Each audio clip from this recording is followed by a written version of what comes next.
Okay, hi. Supposedly I'm live. So, how are you, everybody? See, I'm dressed up, okay? I put effort in. I have to get up like 2 hours before this starts just to get myself ready. I haven't had a good sleep for over 20 days. Every day is about 4 to 5 hours. I'm still alive. Magic, hey? And also, it just happens March has the day, like international whatever sleep day. Isn't that ironic? Hello, dear internet and dear Avenue X channel subscribers, or dear random person who clicked into this live stream. This is Avenue X. Hello, wherever you are, whatever time it is. Hi. This is end of the airing of the finale for people who are in China, okay, and who've watched Youku's ending with their money, or actually got the pirated version everywhere on internet at this time. So before I start to talk about anything about Word of Honor and its ending and everything that we can talk about today, I want to warn everyone, this is gonna be spoiler heavy, okay, just loads and loads of spoilers. If you haven't caught up with the drama and you really mind, don't watch this, and you can come back later. It's gonna be on my channel afterwards, and I will time code it as I did last time. So once you finish watching this drama, you can come back. Okay? Yeah, I see a lot of people saying hi, so I'm guessing today there will be a lot of people. So thank you. I probably wouldn't be able to catch everyone's chat, but I'll try my best. Hello, thank you, Lillian Thomas. Thank you for your super chat. Yeah, so we definitely can do this. We can talk about the drama, the ending, a lot of the things people probably would want to talk about. And then you can also, I'll give you a specific time to ask questions. Anything you want to ask about this drama that I know, I'll help you find out the information, or, you know, relate what I know, and then, yeah, so. Let's see how far we can go with this live stream. So today, before I got on camera, I tried to do a female version of Xiang, but I realized when I have my hair down, because I have to be talking and sitting here, so when it's not in this and it's totally loose, it's gonna get super messy. See, like if I just move, this thing is like absolutely messy. So I tied it up, which also looks okay, I think. And then, because my hair is really long, and I can't just cut it, right? Like to his length, which is about here. If I do that, then for the future, these two pieces of hair is just gonna be super short. And it's gonna be awkward. So, I'll just have to deal with this weird looking long strand of hair. And obviously, I don't have his costume, so. I thought, right, wearing red is fair for Xiang, right? It's his final sort of like updated, upgraded, ultimate version. So I put effort in stuff. Thank you, 7 Mushroom 7. Spoil me, queen. Have you watched it? Thank you for your super chat. Okay, so we're gonna wait for another minute, and we're gonna get, you know, start talking about the drama, just for people to come up.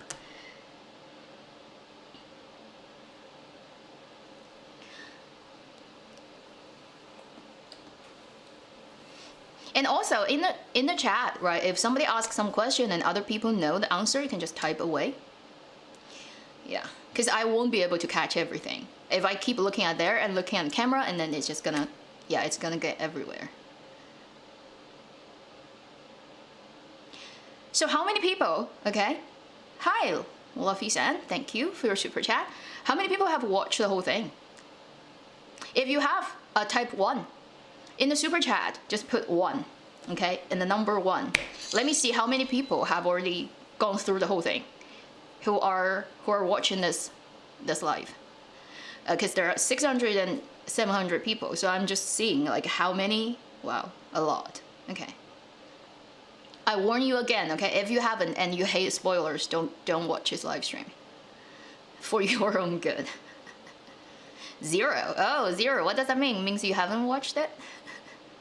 I definitely don't mean the 1-0 top bottom thing of BL Land. I just simply, because it's a tradition in Chinese video streaming platforms such as like Bilibili, if you know, there's live comment. So when people ask certain questions, if you have 2 options, they will say 1 or 2, you know, put 1 or 2 in it.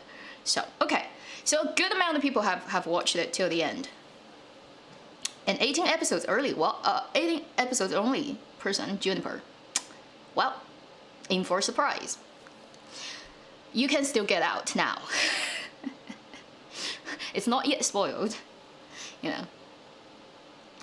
The 1-0 thing. Okay, so today what I want to talk about, right? I'm gonna talk about the drama. I'm gonna talk about during this last week of airing what has happened, mostly domestically in China, about the episodes, because people have opinions.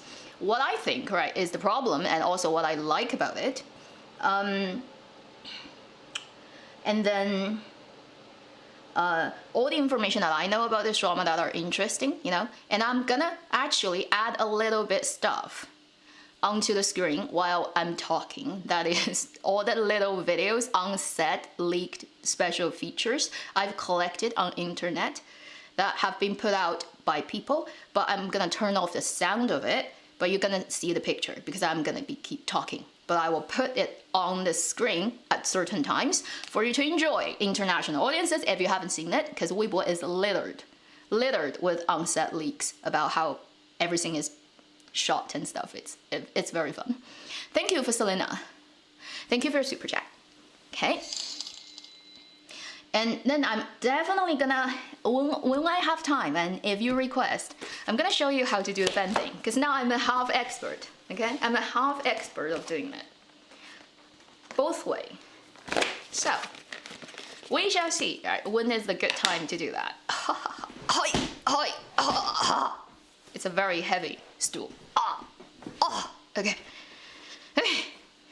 Minna, thank you for your super chat. Liana. Live through my spoiler. Yeah, so, yeah. Like, you don't have to send me super chat, you know. Unless you really want me to catch the question. Because if it's not, like, it wouldn't stand out. So that's the only thing.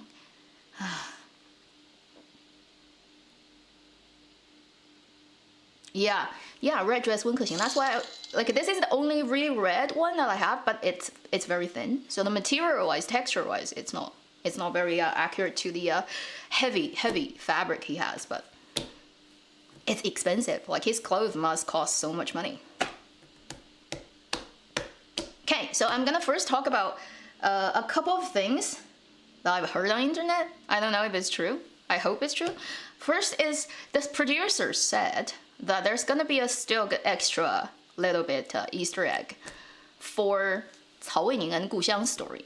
So for the BG bad ending couple, not sure when they're gonna throw it out, whether it's real, because she in her Weibo said there is a Easter egg, but I mean in the current versions we've seen and also the little bit Easter egg, it doesn't exist. Don't know if it's gonna come sometime. Maybe. Like, we can wait for tomorrow, because tomorrow in China would be all the VIP who are not getting it ahead of the normal schedule are going to see the ending. So is it tomorrow? Yeah. Like, no, it's Saturday. Doesn't matter. Anyway, so when that happens, maybe there will be a little bit extra stuff that they've made for it. But the funny thing is, last night, the voice dubber for Cao Weining and Gu Xiang, so the 2 voice actor, they dubbed a very short snippet with a still image that's been drawn by one of the internet geniuses, which is on the underworld bridge they meet. So in that image, so they use that image and then they dubbed a very short line, which is basically Cao Weining calling Xiang and Xiang laughing and running towards him, like in the sound, and saying, "I know you're waiting for me." So the voice dubber did that. Let me see if I can find it, okay? I mean, I just love this drama's people, like this producer, the editor. Editor, I mean, questionable, but like, you know, like everybody who's like, okay, you like it, right? We're gonna do it. We're gonna re-edit episodes. We're gonna add stuff in. We're just gonna make you happy, okay? Which is so cool. Let me see if I can find it, because I definitely have oh, okay, I can actually just go straight to the voice dubbers account. Su Shangqing. He's a good one. He has dubbed so many things. For most of the if you watch a lot of period dramas, you probably have heard him dubbing all kinds of roles.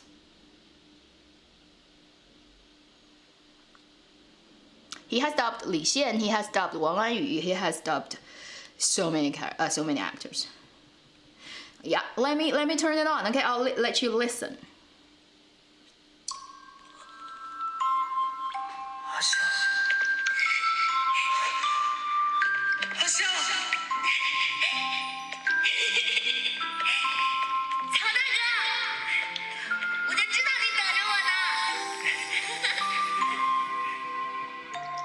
So they just did that, which is just one, really like 2 lines by the 2 voice actors. But yeah, so one is calling and then the other one is saying, oh, you know, like, I know you're waiting for me, so I knew you'd be waiting. Oh, cute. Oh, I love these 2. I love the voice actors, I love the actors, I just love this group. And I'm not sure if that Easter egg is really gonna turn up, you know, but if it does, right now, more happiness. Okay, so that's a good thing. Right, so where should we start? The complication of episode 25 to 36. Okay. Right, so I know a lot of people, when you've watched episode 31 and 32, okay, those are the 2 episodes that got a lot of people go, what goes on? Like, what the heck is going on? And then the 33 to 36 is okay in terms of like making sense more. And they've actually, on the Youku version, they've re-edited 32 a little bit. Not too much, okay, not huge amount, but they did a little bit work after it aired and people went crazy. 31 and 32 is very weird. And it very unfortunately got caught on the day when paying money for it ends on 32. Afterwards, you have to wait 4 days from the weekend to the next Tuesday to see the ending. So because it kind of like the cliffhanger was on the weekend, and it's just so confusing, and there was so much like complaint and hate and everything on the internet. People just went like nuts. So during the entire weekend, like all kinds of theories are flying on the social media, and then the producers' Weibo got bombarded. Like, it's just like, oh. I mean, only because it's popular and people care, otherwise it wouldn't happen. Yeah, so they went back and actually chopped off a section, which is the really embarrassing weird section of Zhou Zishu taking out all his nails. They literally chopped that weird part off. And then they put CGI'd scar, because in episode 30 we see that he got poked through, literally, right? So he needs 2 extra scar apart from his nail, which in the first version of 32 you've seen it doesn't exist. So they've added 2 extra scar back in the second edit version. I mean, just because of that effort, right? Because 99% of the dramas wouldn't even bother, you know. But they bothered. They actually bothered to add it back.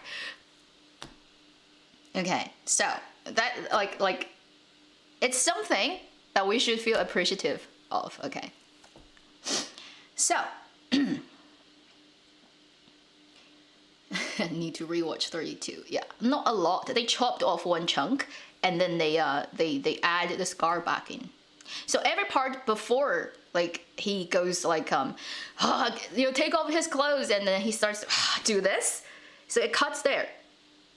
It just fades to black to the next scene without the whole ooh part that's in the first version, and plus 2 scars. That's the most significant change. And they also tweaked very small places, like extending a couple of seconds for a scene, or, you know, like all that, but nothing super major apart from that bit. Okay. Yeah. Okay.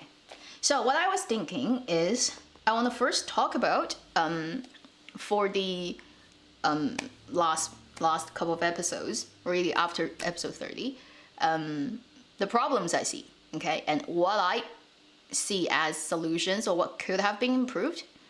And then I'm gonna talk about, right, the things that I do appreciate a lot, okay, and then the ending for sure. I'm gonna let you know everything I know about like how the ending ended up like this version, but still, we do not have 100% confirmation about whether what I would interpret is actually what happened, okay? Oh, and I've just done a new sticker. I'm gonna draw more because I'm gonna draw all the famous Xiang, okay? So there are a couple more coming, at least 3 or 4. But it takes so much time for me to draw a particular one, so we'll see when I can get it. I have like so many videos I need to make, and I haven't slept, like I really haven't slept well for an entire month now almost. I don't know how long I can continue. I don't want to burn out, but I can't control. So I did this one. I think it's absolutely cute. It's the Chinese New Year chicken killing sticker.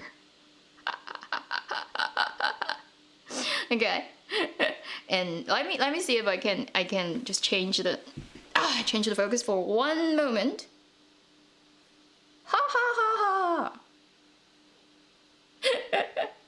So I only just made it. I haven't put it on my shop yet.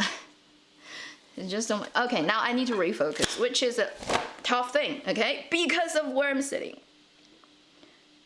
Yeah, I don't have autofocus on because GH5's autofocus is shit. Okay, if you use camera, you know. It's not Sony. Sony grabs autofocus like magic. Panasonic is like, we don't care. Anybody using the camera knows, okay? And yeah, so, okay. I'm gonna draw more. I'm gonna draw all the famous moments of this drama. I don't care. I don't care. Like, I'm gonna have like 20 merch of this one drama, like that are separate from each other. I don't care. Oh, and I've also done you know the metal bookmark? The metal bookmark that I make for Guardian, Untamed, Joy of Life, and 10 Miles of Peach Blossoms. If you've got them, like in my shop, I'm doing one for this. Okay, I've already sent the design to the factory, and they put it in production today. Supposedly I can get it by the middle of April. Okay, so let's see if that happens. I can show you what it looks like. It's pretty nice. Okay, it's gonna be looking like that. If you've gotten the Untamed, it looks very similar to two people standing, but this time without cloud, but beneath it's actually fire. Because the hell like reference of this drama is very intense, which is why I did the fire version with a skull, and then with a hulu for the wine thing. So that's the design, okay, for the metal. If you've gotten the metal one, you know. Again, refocus with a fan. Okay. Okay. Right. So that is in production. Don't know. Yeah, probably still need to wait for a bit. Also, the pins are shipping out next week.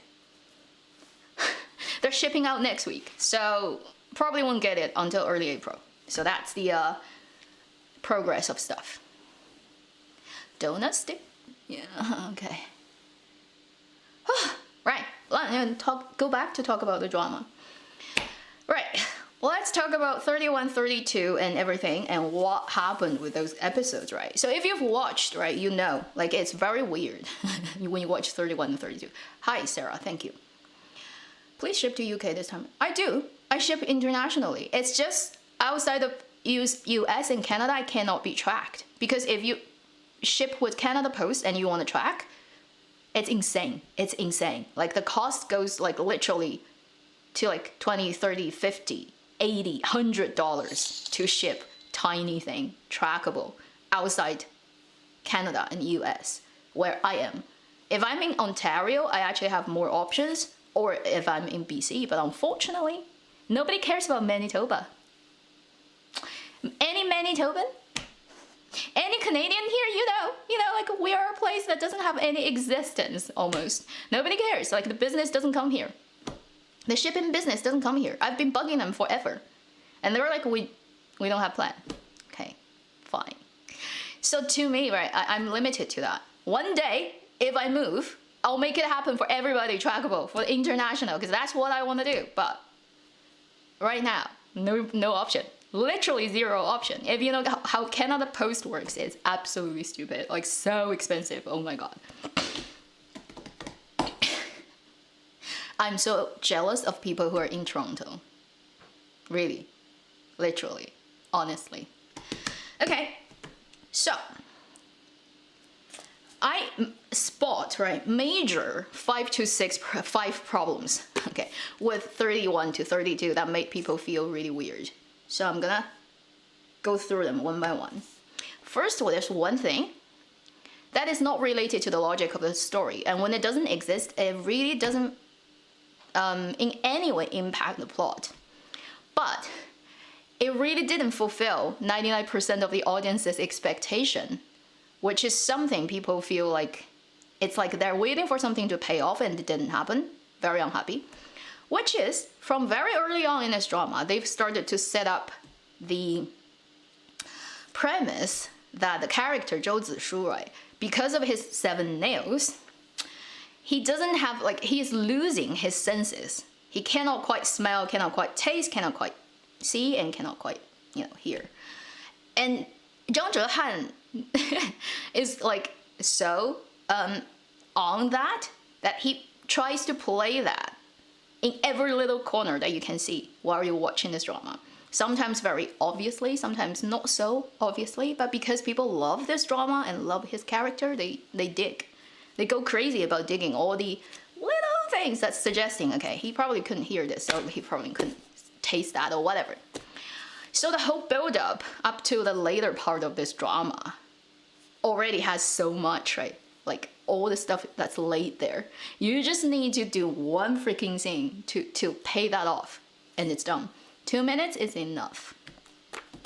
But they didn't. It just pretty much happened like nobody really realized that happened until like the end of the drama.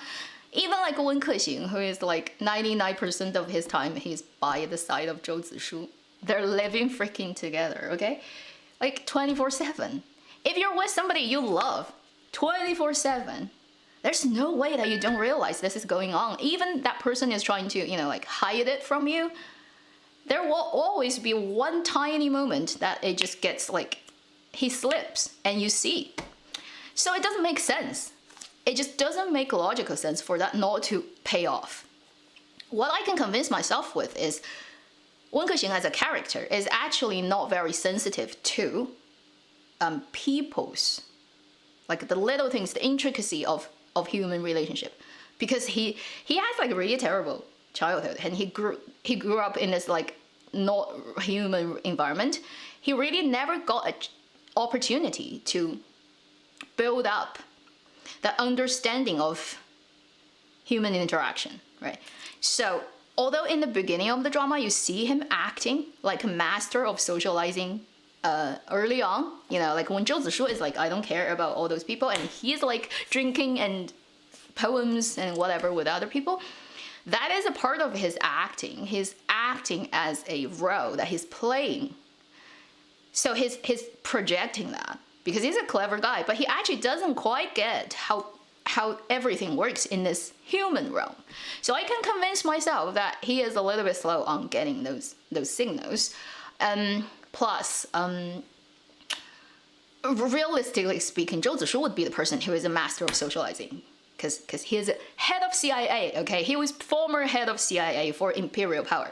There's no way that he doesn't know how to socialize. Otherwise, he wouldn't be able to do his job, But, okay.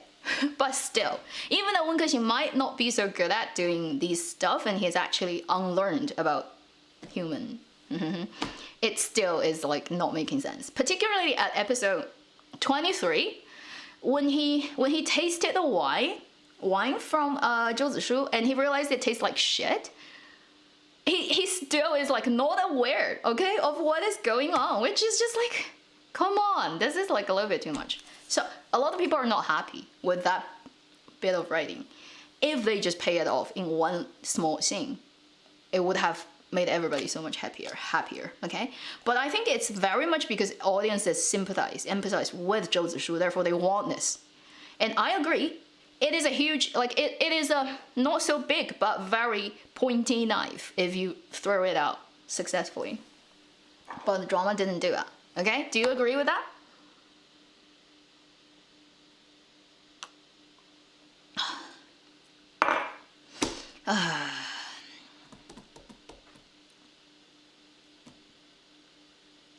Just tiny little thing, 2 minutes. Like, it's so easy to do it. Like, there are so many versions I've seen on the internet, all perfect. For example, he can, because he is the chef at home, so you can just cook something and then put a shitload of salt in it and just see what his reactions is, and you realize, shit, he doesn't actually taste anything. So then the ball goes to the Wen Kexing's court, whether he decides to point it out or he decides to play with him, right? So that's like, both versions are good knives, and it would be so lovely, right, for the audiences to see. We want to see that. It didn't happen. Or it could be like, there's an even crueler version, which is he realized he couldn't quite hear, so he would say something to Zhou Zishu, but actually not making a sound, but move his mouth and see if Zhou Zishu actually replies normally, as if he didn't realize he couldn't make, like, he didn't make a sound. If that also happens within one scene, it is like pointy knife, like small but very pointy knife, right? So we're all waiting for that. It just doesn't happen.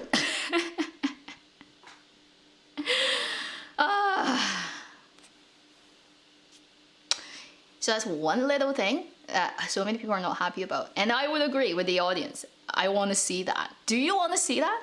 Right? Because when I tell you this scene, particularly this talking without making a sound scene, it is so good. Like, I love the internet. People are just like so full of imagination. It would be a great dramatic moment. And it literally only needs 2 minutes.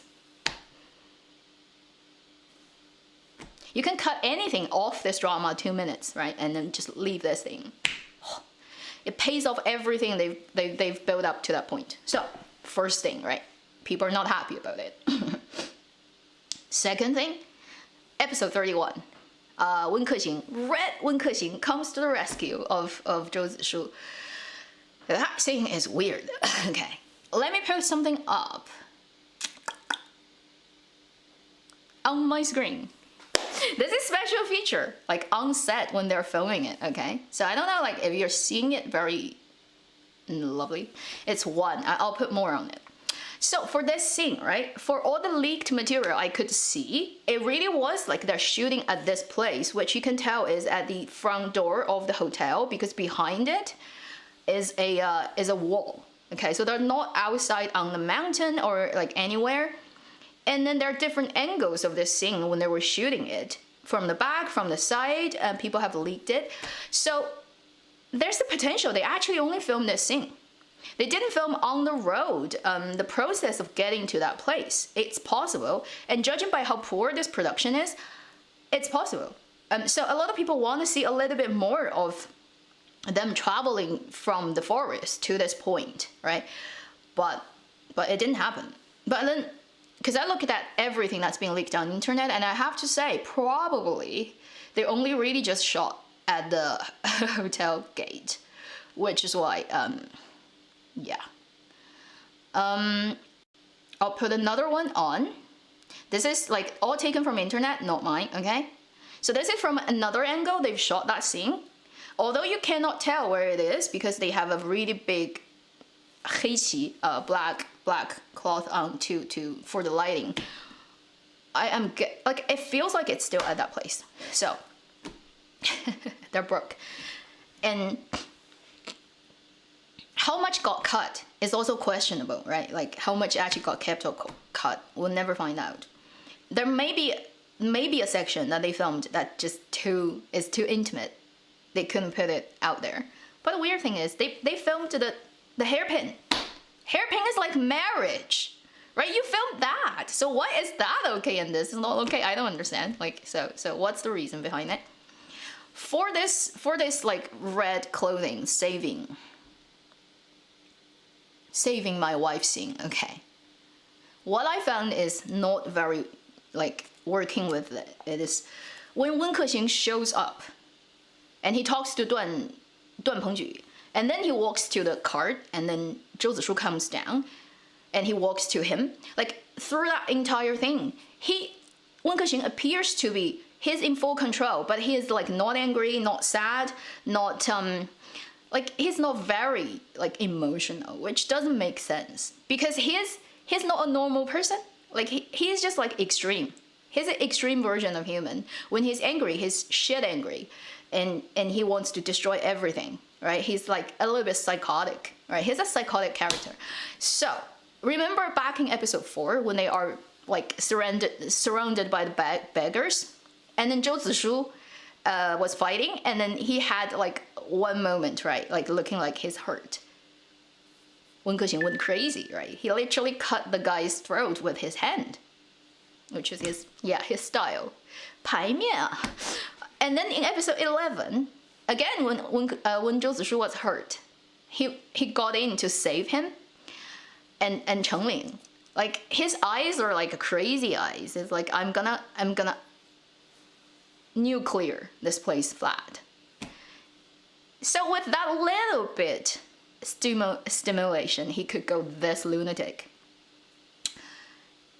Here, it's literally he got captured and tortured. Although obviously when he came down, he's wrapped up, so you can't tell like what kind of shit he went through. But still, you just look at how like pale he is, right?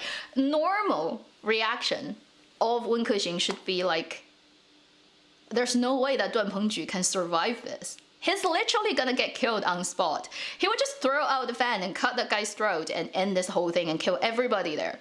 There's no way that he's gonna let this guy walk away, okay? Plus, he has so many people. Like, he has a team, an army that came with him. He would literally just make this guy into pate, okay? That's what he would do. But it didn't happen, which just is so out of character. Doesn't quite make sense.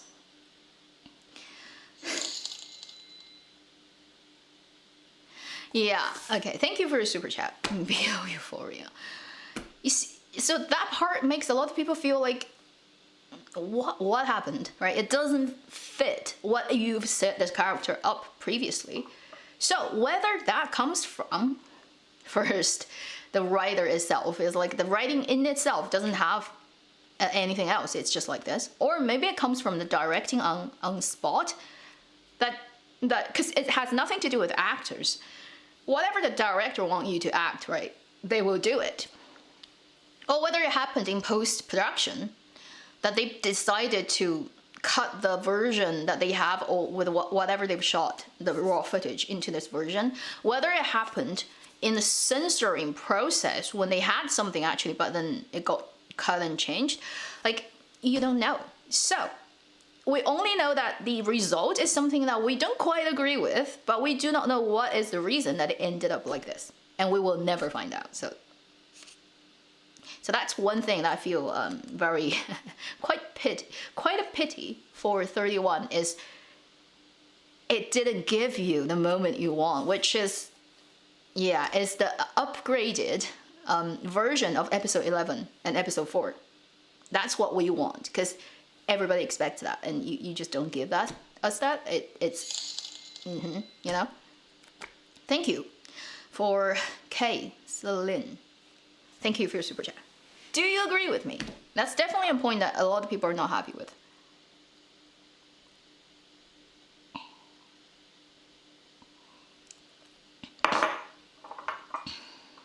And also, like, the drama, I have a feeling, right, they don't quite know about this torturing thing. Like, there may be actually a continuity mistake. So what I'm guessing could have happened that would explain why this scene is shot like this is they shot the torturing scene after they shot the rescue scene. When they shot the rescue scene, in their script, it is only Zhou Zishu got tortured by a little bit whipping, okay? There's no poking through. But at the time they shot the poking through the collarbone thing, it was happened later. For some weird reason, they decided to add a little bit, extreme content there so that people enjoy it more. But it creates this inconsistency. And then in episode 32, you see they didn't even do the scar. So I don't know what happened. Because if that is the way it happened, you can explain why when they filmed the rescue scene, Wen Kexing kind of like is okay. Because maybe at the time, it's actually like the version they were acting is not the version you see. So that could be a reason, because there is a leaked material when they were rehearsing that rescue scene when when Zhou Zishu is doing that like very religious touch on Wen Kexing's head. And when they were rehearsing, because it's hot, they're not wearing the full costume, they're wearing what's inside of that costume. So you see Zhou Zishu's costume has the marks of the whipping on his clothes, like 3 lines, which is the same as you see in episode 30, but without the hose poking through it. It has no hose. So for continuity, the thing is, if you shoot something on the day and you know it will link to a next scene that will be shot many days later, for the costume, makeup, and all the hair team, the normal thing they do on set is this: they will finish this scene and they will grab the actor and take a photo, usually actually coming from like Polaroids, like you can instantly get the photo. They will shoot their head so that all the smudges and the makeup is there. Next time, when they're shooting the next scene, they're gonna, you know, just paint it back in the exact same spot. Also, they're gonna shoot their costume a full body length to keep it on file. So that next time when they shoot the next scene that has to be linked chronologically, they will know anything that they need to adjust. This is very common in drama making. This is how they do it, okay? I'm pretty sure today they're still doing it. Whether they're doing it digitally or actually printing it out, I don't know. So, if the torture scene happened before, when they shoot it, happened before the rescue scene, they would have taken a photo of zhehan, and it would have the poked through holes on his costume. Therefore, when they shoot the rescue scene, they would put it back, because when you shoot, you don't know what are all the shots that the director is gonna make on the set. For costume team, they don't know all the detail, because on set improvisation can happen, everything. So they will prepare it to the point where it just copies the last scene. Whether you're gonna wrap it up or not, it's not up to the costume team. So they will try to make it however you shoot it. It's just still gonna follow the continuity. So the logic of that is they would put those 2 holes on the rescue scene, on a character's costume, even though he will have another piece of cloth wrapping him around just in case it leaks through, because you can't control when you are filming it. But when you see the extra feature, like the people shot on set, there's no hole, right, on the actor's costume inside of that big wrapping piece of cloth. So what I can, like one version I can explain this is they shot the torture scene later, which is why, you know, you can't jump time, and that may be a reason, but we will never find out. So 31 has that weird thing. Episode 27, yeah, we'll talk about that. The version you see is the reshoot that they did one day before wrapping up. Isn't that cool? The producer is like, when they first shot that scene, the Ye Baiyi trying to kill the 2 of them, and it's like, 你不配, right? The absolutely best moment of this drama. When they shot the first version, they just said it in today's live stream, before the Happy Camp shooting, is they shot this early on, and then by the time they are close to finishing, the producer is like, no, I think actually early on you 2 haven't oiled, like, you know, it hasn't worked that well between you 2, but now you're at a even better place, you should reshoot, because it's a really important moment. And these 2 were like, no, we've spent so much time and we spent so much effort and we love what we've done for that thing, why do we have to? And the script and the producer said, no, you have to redo it. She forced them to redo it, and then we got a golden moment of improvisation, which is in the original version. There is no, like, when Wen Kexing stands up, there's no line of him saying, 你不是很厉害吗? Aren't you like a really, skillful person? Like, you can't even get up yourself. And then 周子舒 replies, 你不是很厉害吗? 拉我都拉不起来那个. So aren't you also like really capable? You can't even pull me up. So that whole conversation is totally improvised. And the producer was like, early on when you were when they're shooting when they were shooting the drama, Gong Jun was totally like Gong Jun couldn't really quite figure out how to come back at Zhang Zhehan because Zhang Zhehan loves to change lines. So when they've had a scene remembered and shooting, Zhang Zhehan would suddenly change a line or throw something improvisation out, and Gong Jun would just get frozen and it's like can't reply. By the end of the shooting, Gong Jun managed to like figure out his way of coming back is like add lines himself and see how you take my ball in your court. So that's really fun, isn't it? Even if they haven't reshoot that scene, then we wouldn't have that moment, which is so like feels very like human acting, very improvised but very lovely. So yeah, the episode 27 is thanks to this producer. She knows, she can tell. It's like, okay, we can do it better. Because reshoot costs money. It's extra expenditure. You better have a good reason to do that. Isn't that cool? I just like, I love it. I was like, come on. So that's episode 27, right? We've jammed in. So we've talked about the weird rescue scene that doesn't quite make people happy, right? It's a little bit OC. Then episode 32. the episode that will get most butchered by the entire internet watching this drama, just because it's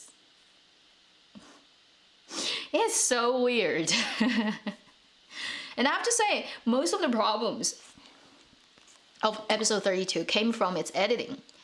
But if you haven't shot certain scenes, the editing cannot make the magic happen. If you don't have the material, the editor cannot create the moment. So again, we do not know if it's because they really only have that much footage in the camera, so that's all they can play with. Ideally, okay, for that scene, because it's a big it's a con, right? It's Wen Kexing's plan of overthrowing Zhao Jing. What I find when I watch 31 and 32, the thing that made me go, question, is they lack a little bit. just two, like one or two scenes. If they just add one or two scenes in that 31 to 32, it will make everybody understanding this whole thing much better. Because what you see, the version you see now is at the end of 31, Wen Kexing goes back to Guigu, the Ghost Valley, in his red clothing. And he had this very long conversation with Chen Zihan's character, Luo Fumeng, right? Xi Sang Gui. Very extensive, very long conversation. And it ends on him standing there in his red clothing, thinking about something, right?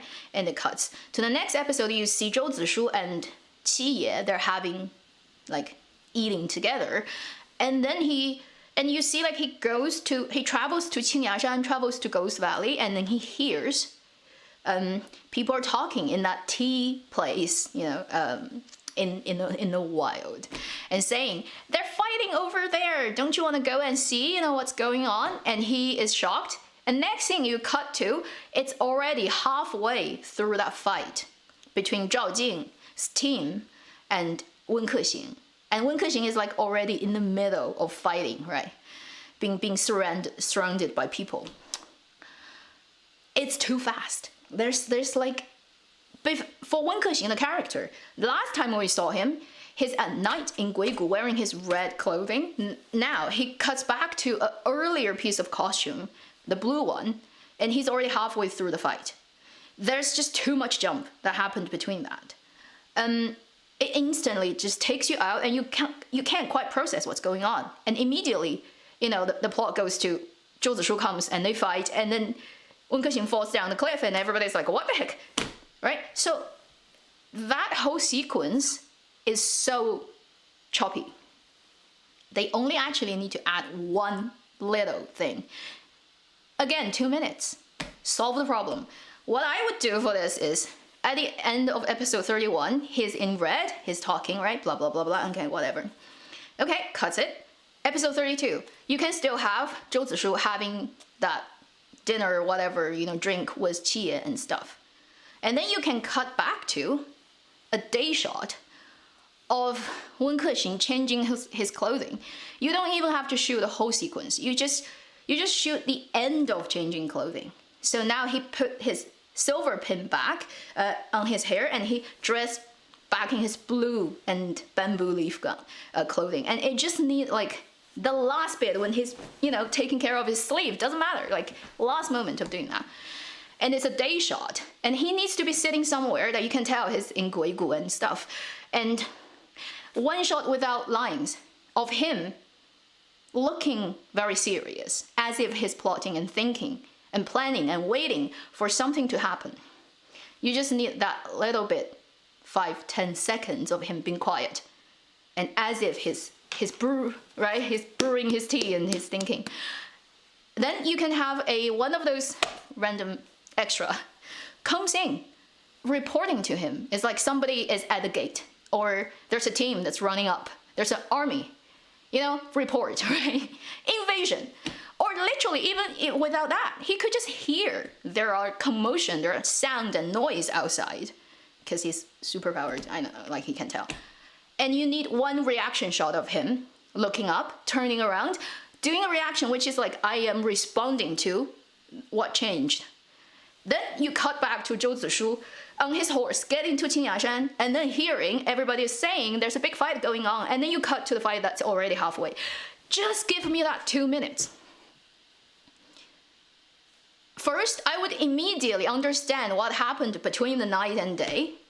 Also, I would understand he did it purposefully. He knew what he's doing, and there's a plan, so therefore, whatever happened in 32, when he falls down the cliff, when there's a dead body of him, when Zhou Zishu goes to burn whatever down, I wouldn't worry at all, because I know, okay, it's planned. I mean, although without that scene, I also can tell it's planned, because Chengling, Ye Bai Yi Shen Shen and Xie Wang, Scorpion King, is so obvious. Like, Scorpion King is like, because the way he looks at Zhao Jing, right, is like just so leaking the plot. But still, I just need that one transition scene, 2 minutes, and it's done. And I would be 100% happy with what you throw at me for the rest of the episode, because I am confirmed and settled that it's, and also you don't necessarily leak any plot of that Wen Kexing's plan. You just know he knows what he's doing, but you don't exactly know what all the details. Just one. Okay, that's my opinion. Okay, whatever version you can come up with, that's fine too. But just give it a little bit process.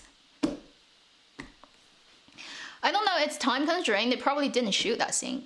Because if they did, it would be easy to put it in. Really, it's just like you can even do it in 40 seconds probably. If you really want to do it, 40 seconds is enough. Like, where you cannot shave off for 40 seconds, right? You can just shave off it anywhere. Yeah, so, third big thing about that. Then the nail thing, the nail pulling thing, right? They now changed it. They cut off all the weird, like the Saint Seiya moment of like, burn my little whatever universe, which is just weird. So they cut that out. But for that bit, there are two problems that comes with that setting.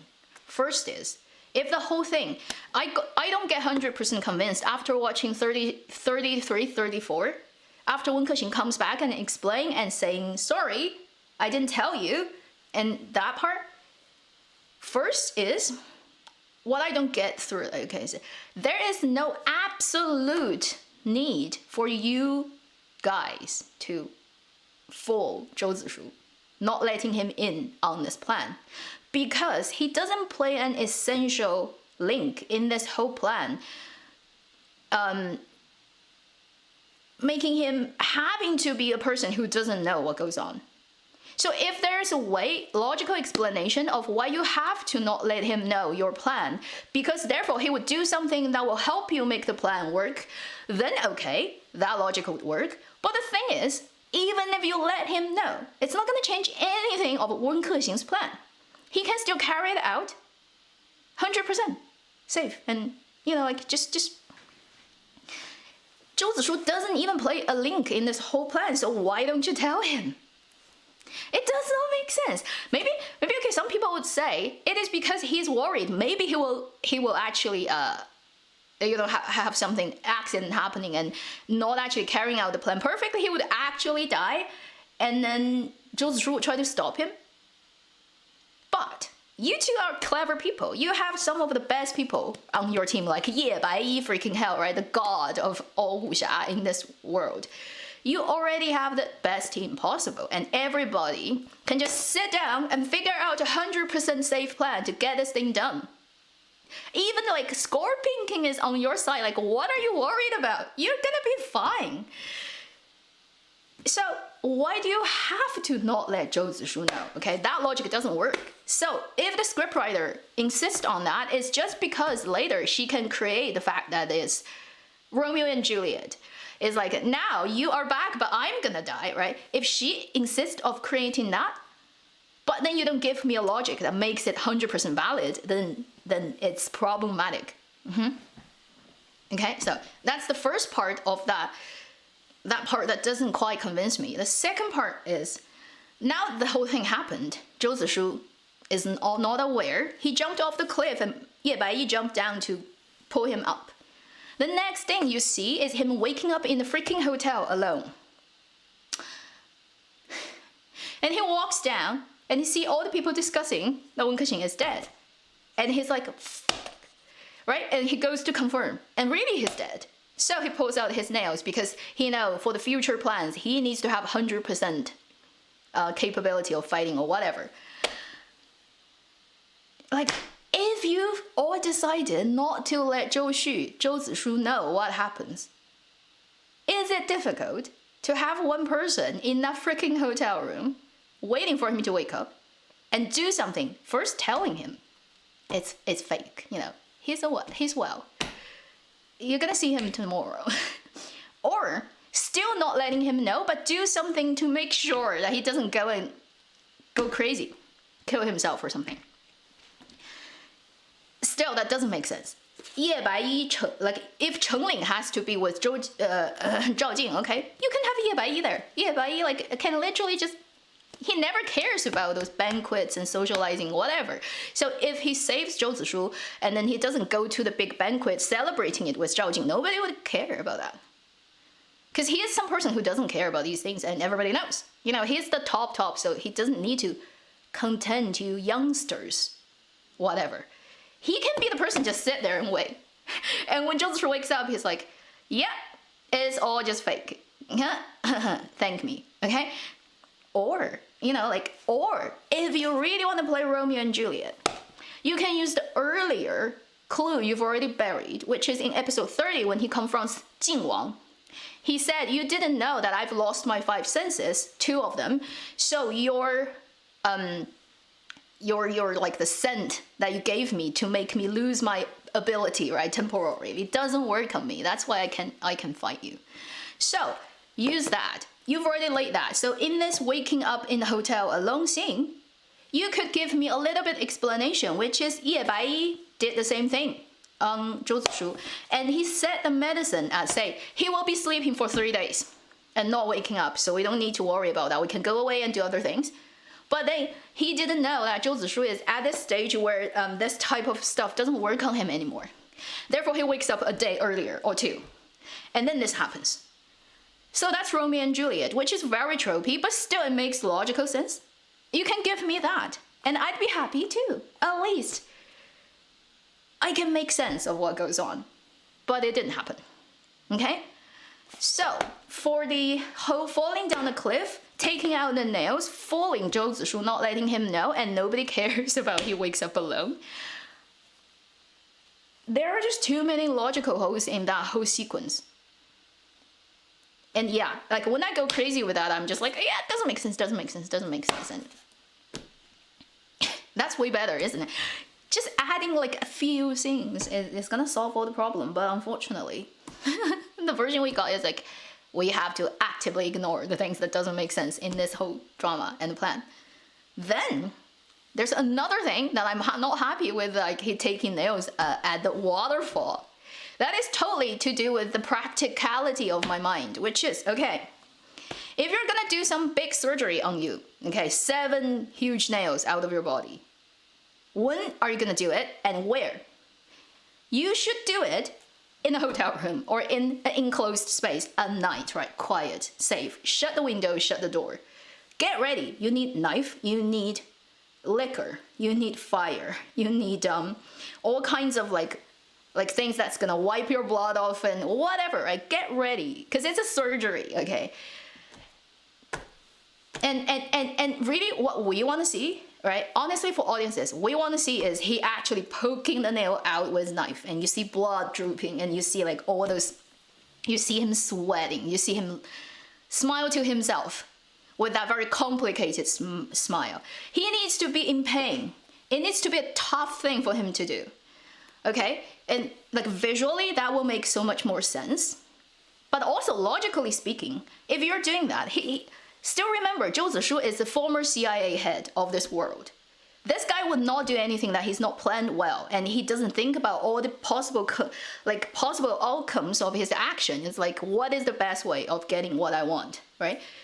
Say if you go to wild on a cliff in front of a freaking waterfall, and you do a huge surgery on yourself. How can you be sure? Like when you finish that, you're gonna be 100% like healthy, strong, and in the right mind. You don't pass out, you don't get into any trouble, okay? What if temporarily you are just so weak and some weird people comes up and poke you and you're dead?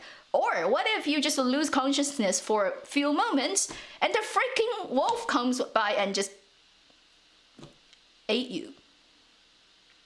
How does that happen? Like, the story ends here. Zhou Zishu is eaten by a wild wolf because he didn't care about figuring out the details of doing some crazy things on himself. You know, like I would just go straight to that. It's just, it doesn't make sense. First is like atmospherically, visually, it doesn't feel impactful and painful enough for the audiences to enjoy. Second, logically speaking, if I'm gonna do a huge surgery on myself, I'm gonna do it where like civilization exists, where other people exist, just in case shit happens, I can still call for help. You know, like in modern time, it will be like I'll have my phone by myself just in case shit happens. In ancient time, they don't have walkie-talkie, okay? So he has to be in the place where there's human civilization. Just in case he fucks up, he has to call for help. And people can find him. It's just me, okay? It's just me. Cause yeah. You can explain away with that is Zhou Zishu is Superman. He knows he takes out the 7 nails and he'll be fine. He doesn't hurt at all. Like it's all fine, you know? Fine, okay? But to me, it just does not make sense. Like it's not 100% safe plan, therefore he wouldn't be doing it because he's Zhou Zishu. He's the former head of CIA, okay? Like what kind of former head of intelligence of a country would do some plan that is so not thinking about, you know, like what is at the bottom holding this whole thing up? We need a safety net. Where is the freaking safety net? And it's not he doesn't want to live. Is he takes out a nail is not suicidal. That's part of the reason, but he takes out a nail is therefore he can temporarily get back to his full previous like strength. Because he needs to first revenge. Next, he needs to take care of the treasure cave thing. Because he knows the Jing Wang is not going to let it go. It's going to end up ugly. He is the only person, because he thought Wen Kexing is dead. So he thought he is the only person who is responsible for taking care of all this shit before he dies. That's why he takes out the nail, which is not just killing himself. Because if he wants to kill himself, he would just jump off the cliff. Right? He does that is because I still have a couple of things I need to get done before I die, which is why So his objective would be, I don't want to die now, but I'm gonna die very soon. But before I die, I'm gonna do something. So to make that happen, you would try to make taking out the nail 100% safe. Okay, that's just me. Okay, I'm just being too on the whole logic side of things.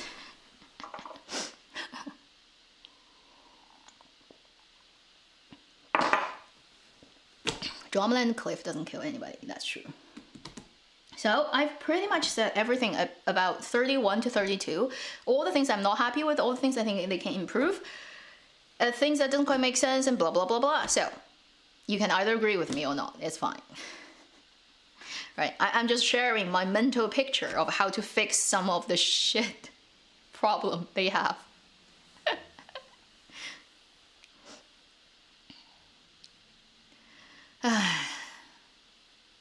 Let me take a few moments break, because I've been talking non-stop for an hour and a half.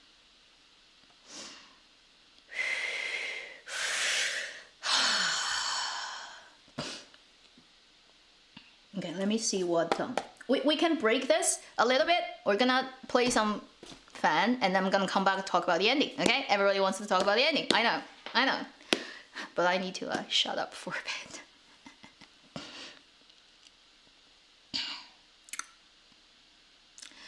Okay, so if anyone is curious about how to play the fan thing, first is you need to get a fan. Okay, I don't know where you get it. You need to get it a relatively large fan. Too small, it wouldn't be able to flip on your hand. It would just go out and disappear. It wouldn't be able to hold it. So not a very small fan. This is actually a very sort of more Japanese style fan, because traditional Chinese fan opens up just about that much. 110 degrees would be the very traditional Chinese fan. Japanese fan opens up to about 180. But these days it doesn't matter, really, because I would say like the wide open one does look rather pretty, okay? So it could either be a fabric or a paper fan. And then you need to play with it for a bit so that becomes very soft and open. Because for me, like for a girl, I can't do all those, like they do those tricky push it open trick that I can't do because my finger is not strong enough. I can only do it with thumb like that, holding it, and then just do this and then throw it out. So that's the first step. If you want to do this, right, buy one. This is 33 centimeters long. In my hand, it's about that big. If you have bigger hands, it's just gonna, look smaller. 33 centimeters, 13 inch. Okay, this is 13 inch, and Chinese inch 10, because Chinese inch is 3.3 cm per inch. But like the English inch is 2.54, okay? So this is 13 English inch, 10 Chinese inch, 33 centimeters, okay? This is the size that works well on my hand. Adjust it with yours. I don't have big hands, okay? And you have two ways of doing it on your hand. One is the counterclockwise, one is the clockwise.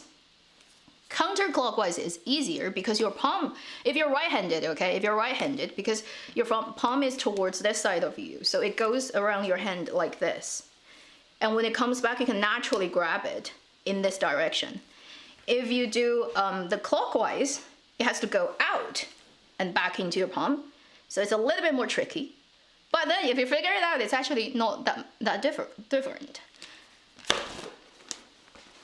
When you have the fan open, if you only want to do one circle, you can either hold it like this and just go with it, okay? If you want to do multiple circle, you have to hold it with these three fingers need to go behind, and you're pinching it with your thumb and your index. So if you want to continuously flipping it, you have to hold it like this way.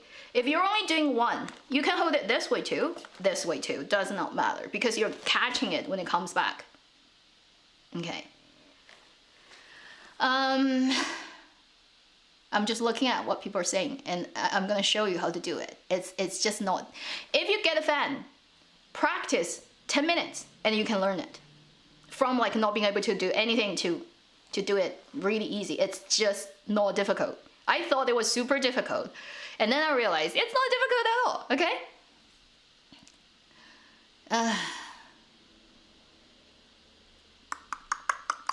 Okay, so I'm just looking at what you're talking about. Now I'm gonna go into telling you how to do this, and we're gonna come back to talk about the ending. And I might be a little bit out of focus, but it's okay. Okay. Hold it like this. What you want to do is flip your wrist down, like that. Once it gets to this point, you release your thumb. The thumb goes away, and you transfer it to your middle. So earlier on, you're pinching it like this. You go down, and you let thumb away, and you let the middle and the index holding the fan. Okay, those are the two fingers. And once you're holding it, you let your finger go this way, like it's flipping it up. So, go down, catch it with those two, flip it up with those two fingers. That's the action, and you hold it, right? So.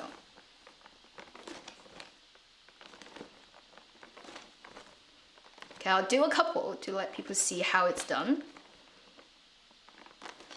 So basically, it's your index is your axis, and it's being held by the middle here, the middle finger and the index, and you just use that finger movement to push it back like this.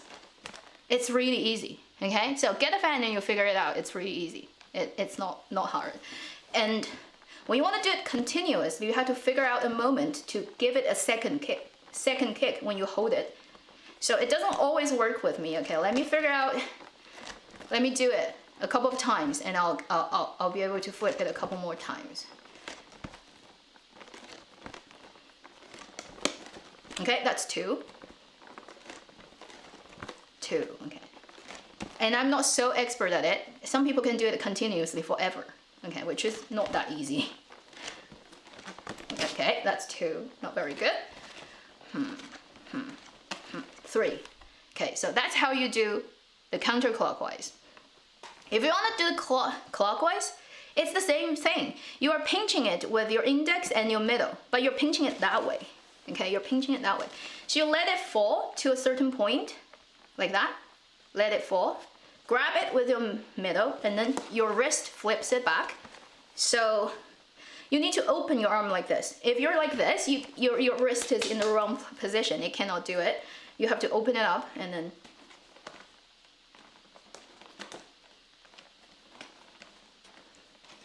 so this is how you do it clockwise.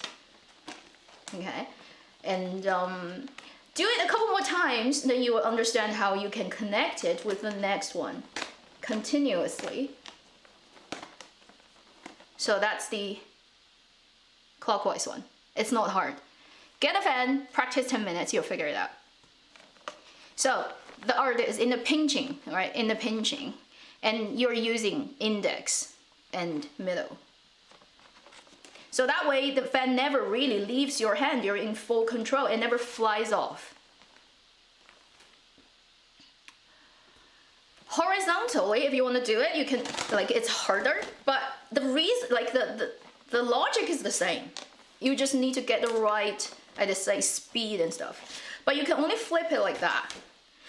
Like the version you see in the drama when he does that, you know, circle it around, that's done by a rubber band. You can't fight gravity, because if the palm is if the fan is under your palm, you can't keep it rolling like that. It just doesn't work with gravity, okay? We're still on planet Earth. So he does that with a rubber band that's holding the fan, and then he can do that. And also, like all the fighting scene, when it flips really fast and he's doing that, it's all rubber band. But if you're not using rubber band, you can only do this. That's the only version you can do without rubber band. Yeah. Physics. Audrey, thank you. Okay, so if you link it together, I have a big sleeve today, so may not be able to do it very well. You can do a pretty flipping, continuous one, like I've showed on Discord, which is fun, hey? Okay, flip it up, turn it that way, okay, and try that again. A continuous one. Okay. Not difficult. Need a fan to practice. Couple of minutes is enough. And also like when you hold it, like when you shut it, then there are ways of like playing with it. Pretty much like how you play with pens, you know, like this. Like the whole continuously doing this thing, which is quite easy actually. So fan playing. Have a few moments of physical activity before we go back and talk. Now, do you want to get a fan, hey? I'm pretty sure a lot of people are gonna learn how to play how to play with fans after watching Word of Honor. It's like one of the things we just really want to learn. I buy these from China, Taobao. Okay, my clothes is all over the place. My hair is a mess, which is also why when you see like people film like period dramas, they have constant makeup and hair person standby.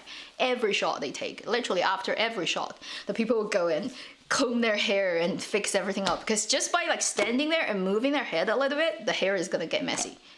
And it has to get combed 1,000,000 times every day just to look good for each shot.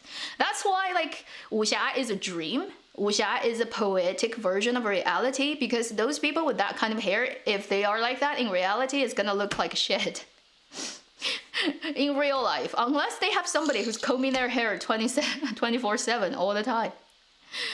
They're gonna look like a crazy person, because when you have all the hair down behind you, it's just gonna climb up on your clothes and get everywhere. It's just gonna look really bad. Thank you, Jade, for your super chat.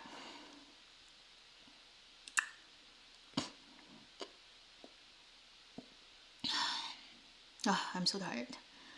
Whew. Okay, now let's talk about the ending. Why not?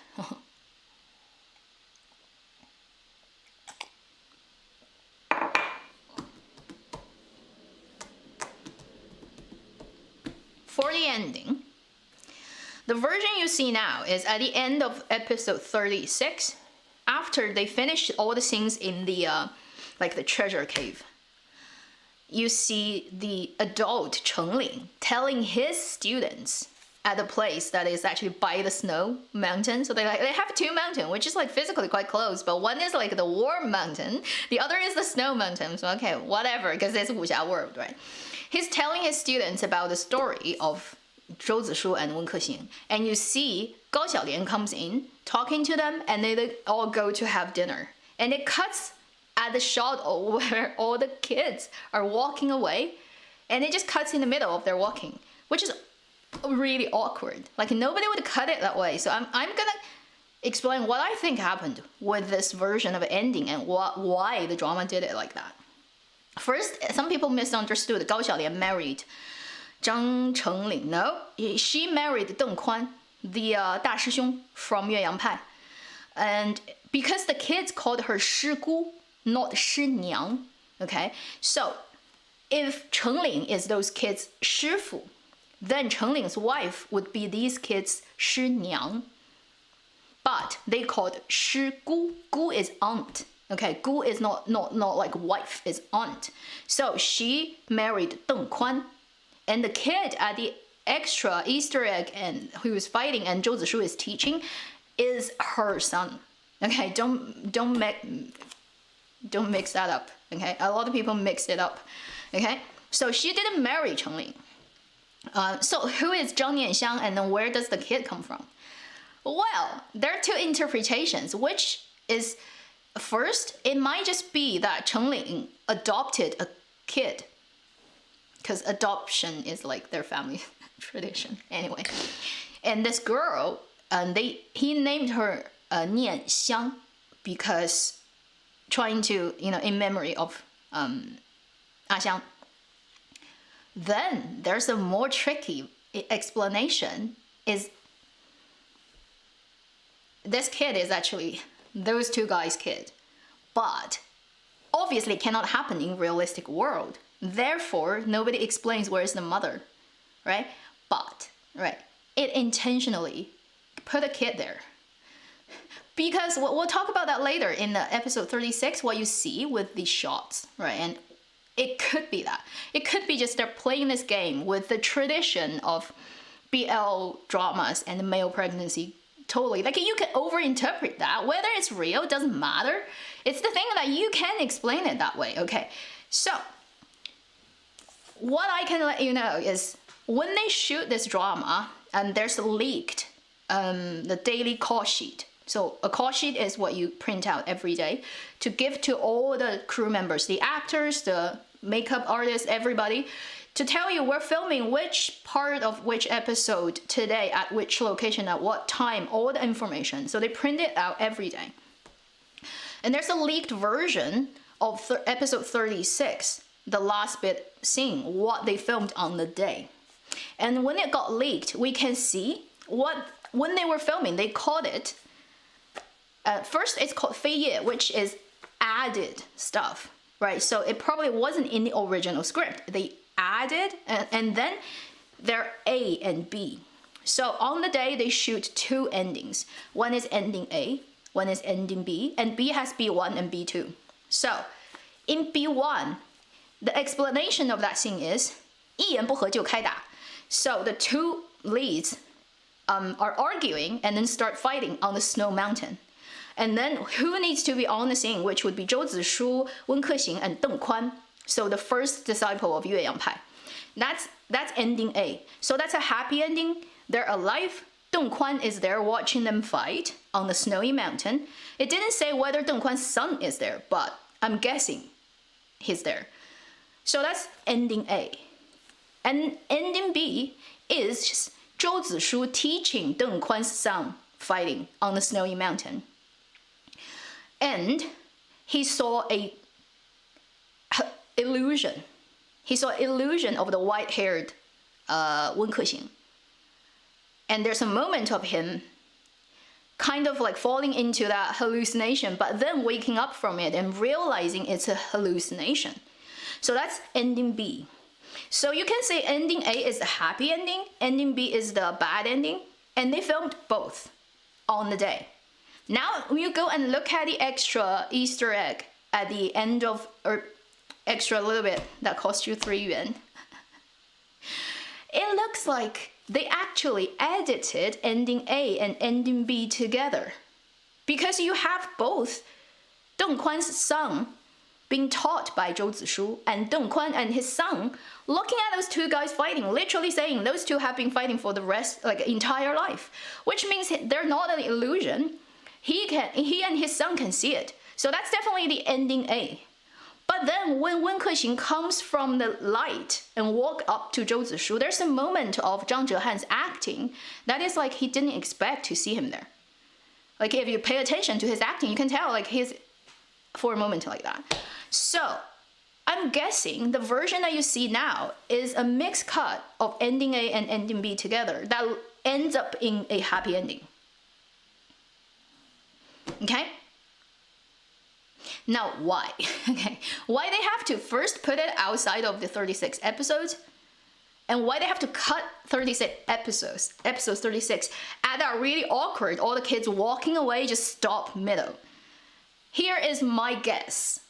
I'm not claiming it to be true. Probably it's not, because I don't know all the details of this production. I'm just trying to figure out the most logical explanation of why it ends up like this.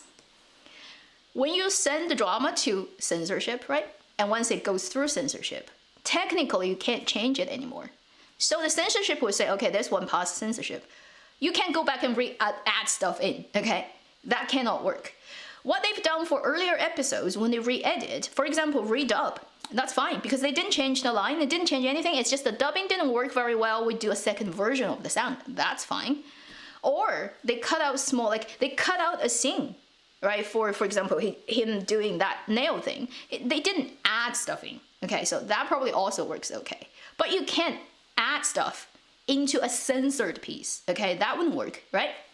So, for the production, say, if they go for the happy ending, they, at the end of the kids walking away, they add the A ending they've shot, two people fighting on the snowy mountain, and they send it to censorship. Censorship is like, no, it cannot have a big happy ending. We cannot have two guys like that. It just No. Because it could happen with BL dramas. You either have BE, which is like Guardian, or you have a slightly open ending, like Untamed, because you never see the shot of the other guy looking back, right? It ends up on one guy looking out, and it cuts. We can tell, like, it's the other guy, but right? For censorship, it's like, at least you didn't show me. So, if they put a happy ending in, and the censorship say, no, you can't, then they have to cut it. Therefore, the drama will never have a happy ending anymore, right? If they cut a bad ending in, and the censorship says, okay, you can have the bad ending, then that's the censored version. Now it's locked down as a BE ending drama. What if, right? You would have to think, what if while you're airing this drama, people just go crazy? Like Guardian second time is like, we don't want a bad ending, but now the censored version is a bad ending. Now what do we do? You know, like we're locked down with a censored bad ending. We have to go with it. So the best way of getting around that is cut it at the second last scene, which is the kids walking away, and just finishes it and give it to censorship and saying, it's kind of like suggesting a bad ending, open ending. Because the scene before that is Wen Kexing turning all white-haired and kind of losing consciousness in the treasure cave, and it cuts to dark fade and then to the story. Therefore, you can either interpret it as a BE or as an open E, open E, that's fine. So that probably passes censorship too. That way, while it's airing, the platform and the production can look at how people respond. And if too many people would not be happy with the sad ending, well, we'll put a happy ending in the Easter egg. Therefore, we don't first make people angry. Second, we pass censorship. Third, we earn extra 3 yuan for that little 3 minutes. Isn't that good business? So, I'd say the version they do now is the cleverest that they can do under all the conditions that they're under. Okay? Like, I think it makes sense from production's perspective. And also, like, when they did the double ending shoot, it makes 100% sense, because although the scriptwriter said earlier she wrote a happy ending, she has no control over when it got shot, whether things are gonna get changed. From the producer's perspective, I want to be safe. I know happy ending may get into trouble, therefore I will have a backup plan, which is a sad ending. I'll just film both and then do some editing magic, and in the post-production, in the censorship process, see what works. So for them to film 2 endings, it definitely makes sense. And then how they've done what you see today is a combination result, probably with censorship, also with audience's response, with how much people want to see a happy ending or bad ending and stuff. Therefore, this is the best way they can come up with. There are people on the internet who have figured out there are a couple of line change in the dubbing at the end of the episode. When Chengling is telling the kids the story, the version you hear now, the dubbed version, the lines are suggesting very ambiguously is one person would have to sacrifice his life or something for the other person when they try to do this 六合神功, right? At least you would feel it's that way. It's kind of suggesting not necessarily one person has to die, but then the other person has to sacrifice a lot. Like, that's the version you hear Chengling saying. But lip reading masters on internet zoomed in on his mouth and figured out what he actually said. Okay. When he said the lines when they filmed it, it is a much obvious line that is suggesting the 六合神功 is done by 2 people who have to be in love with each other, who have to 100% understand each other, therefore they can at any moment help each other when they're going through the cultivation. It's pretty much like Return of the Condor Heroes 玉女心经. Between Yang Guo and 小龙女, when they are in the flower bush, they have to like be naked and then and that's the only way they can get through it. So Chengling's original lines are much more on the clear end of telling you that 2 people have to be doing it together. But they changed it in the dubbing. But, okay, even though when they changed it in the ambiguous version of the ending, which is why, like I said, the platform and the production is really cunning. Is they added a wording that's not in the original Chengling's line, which is 炉鼎. One person has to become the other person's cauldron, you know, the pot that holds things. That word, 炉鼎, if you're into web novel land, you have to be an old web novel reader. 10 years ago, it's a popular concept in all cultivation drama. 炉鼎 literally means a woman who is doing this cultivation with a guy, and the guy uses this woman, the body, as a tool to cultivate. Okay, so 炉鼎 is that. So I just find this production so funny. They add that word in, which is 叶白衣 literally said one person has to become the other person's 炉鼎. So that literally is secretly saying they have to practice. Okay? And they're probably thinking the censorship old people don't understand, because it just sounds like 炉鼎 is a physical thing. It's a big pot, you know, made of like a metal, like brass or copper, you know, those big sacrificial kind of like ancient artifact, a big thing. That's what it means. But in the cultivation and BL and all this novel land, this word has an extra meaning. Why do I think it's intentionally done? So that they leave it to the audience. It's like, we're actually meaning that these two, okay? And why do I think it's intentionally? It's because when the word 炉鼎 showed up, internet people realized what it is. So people start to talk about it. And Youku went back to change it. In the subtitle, the initial version is the 炉鼎 character. Now it has changed to 炉鼎. They changed the 鼎 character to top. Or like to a different 鼎 sounding character. Okay. So it no longer makes sense. But it's trying to basically saying, okay, now, like we don't use that word, we don't mean that. You know, censorship people, even if you now know what 炉鼎 means, well, we use a different 炉鼎. It actually doesn't mean that. It doesn't even make sense, but who cares? Furnace, yeah. So, like, it's not necessarily furnace, but it's similar. Anyway, see how funny it is?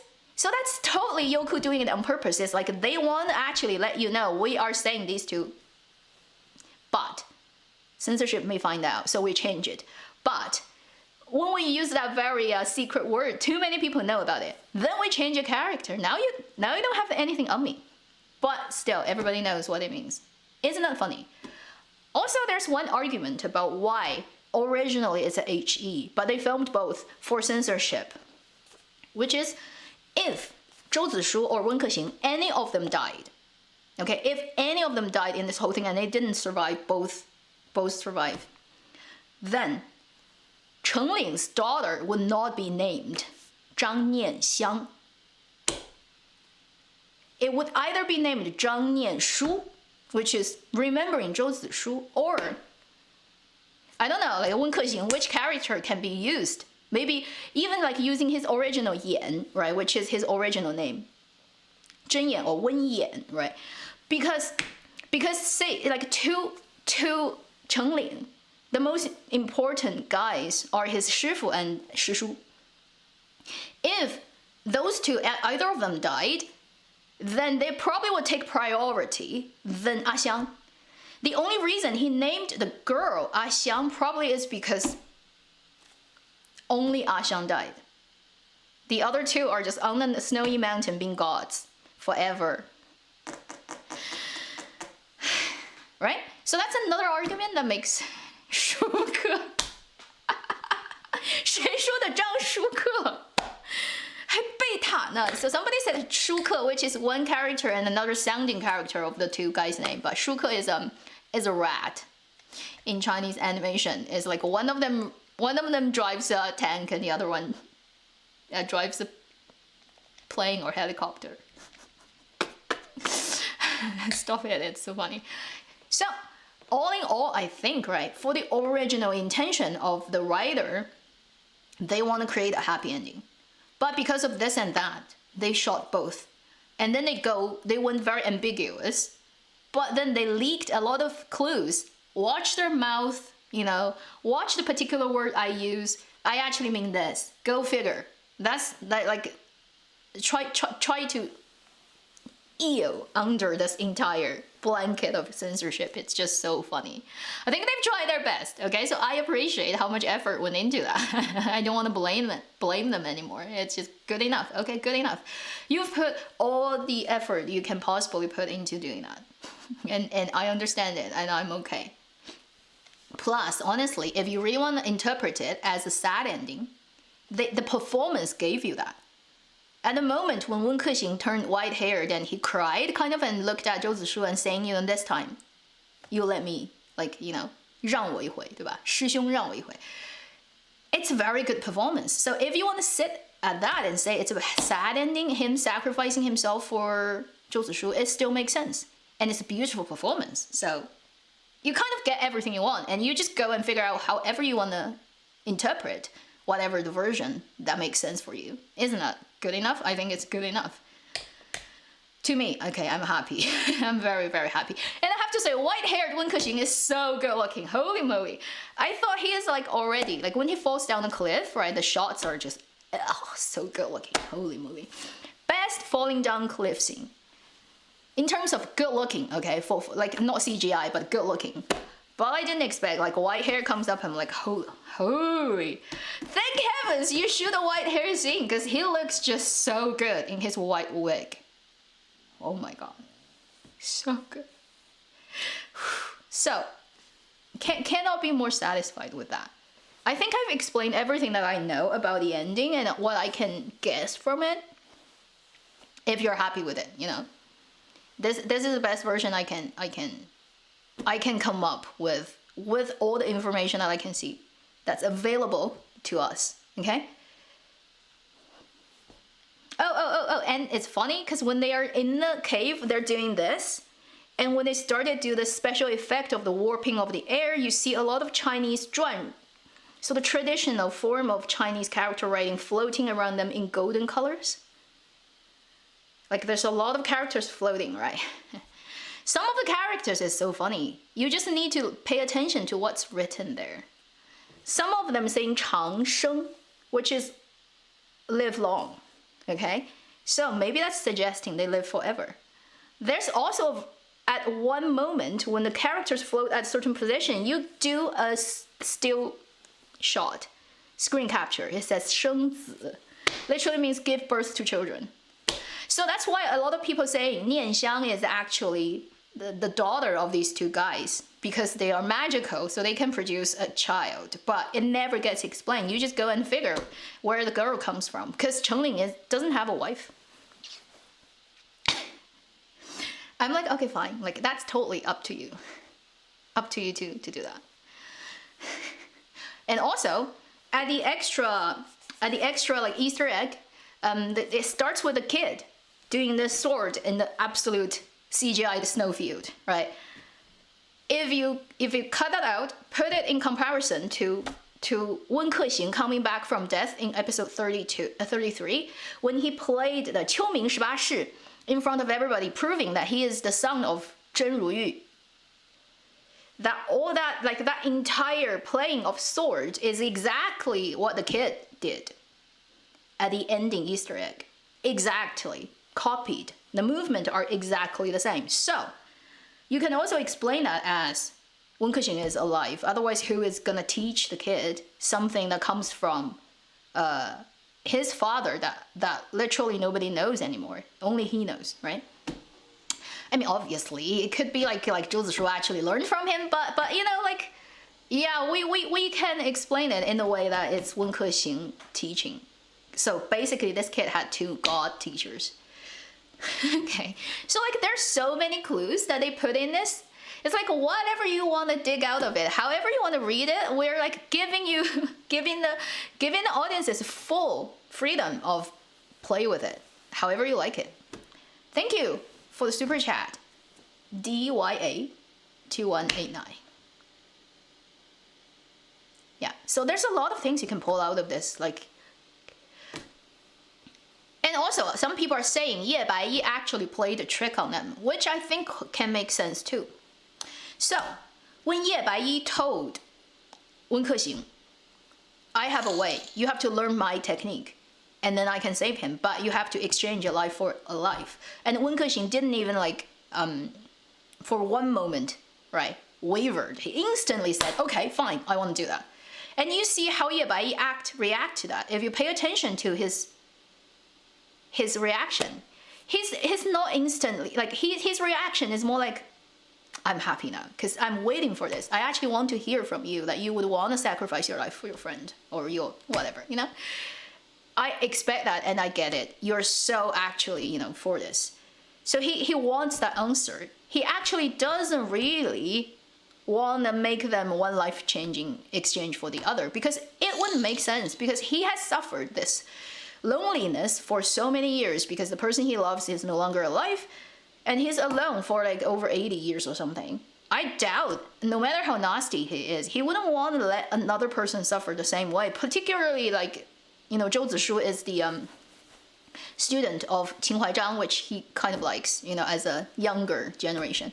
So I don't think he would be cruel enough trying to make these two suffer the same fate he suffered.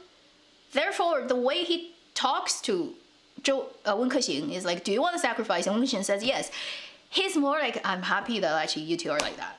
So therefore, what he would teach him to do would actually not ultimately kill him. It wouldn't make sense for Ye Bai's role. But he probably didn't tell Wen Kexing because he's a really cunning and nasty guy and naughty person too. He's like the 80, 100 years older version of Wen Kexing. So he never really quite, you know, like get on well with Wen Kexing anyway. They're always fighting, right? So he probably played a trick on him. Like it could make sense. It's like, okay, I'm actually gonna teach you something that wouldn't really kill you, but I'm gonna pretend it's gonna kill you, so that you're gonna at least suffer this entire length of actually getting it done and realizing, okay, I didn't die, but this whole part, you're gonna suffer, and I want to do that to you. Could that be? I think it makes sense. I mean, it's very Ye Bai MO, right? So what he would do is he would lie to Wen Kexing. It's like, if you do this, you can save him, but you're gonna die. And Wen Kexing is like, fine, I'm gonna do it. So Wen Kexing goes ahead. Therefore, you see when he gets to the treasure cave, the way he talks to Zhou Zishu, his like little micro actions, you can tell. Like he has this almost like 100% relaxed and letting go attitude towards things, and he's very, very relaxed because he knows, first, I can save you for sure now, I don't need to worry.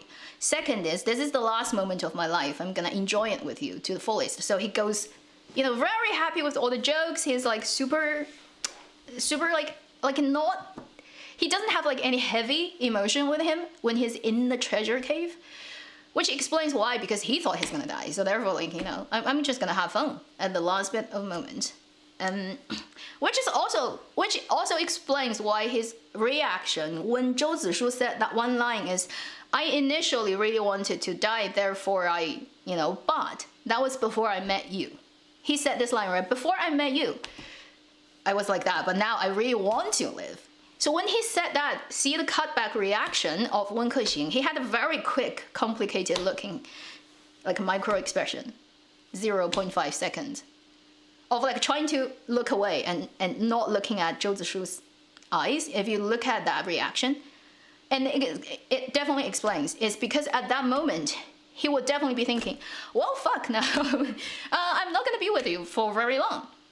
It's like, you found me, you want to live, but yeah, shit. You know, like, I'm gonna die very soon, but hey, I'm not gonna tell you. So for a very quick moment, he had really complicated look in his eyes. Look at that scene, when he's lighting the candle, lighting the light, and Zhou Zishu said that, and he had a very quick look.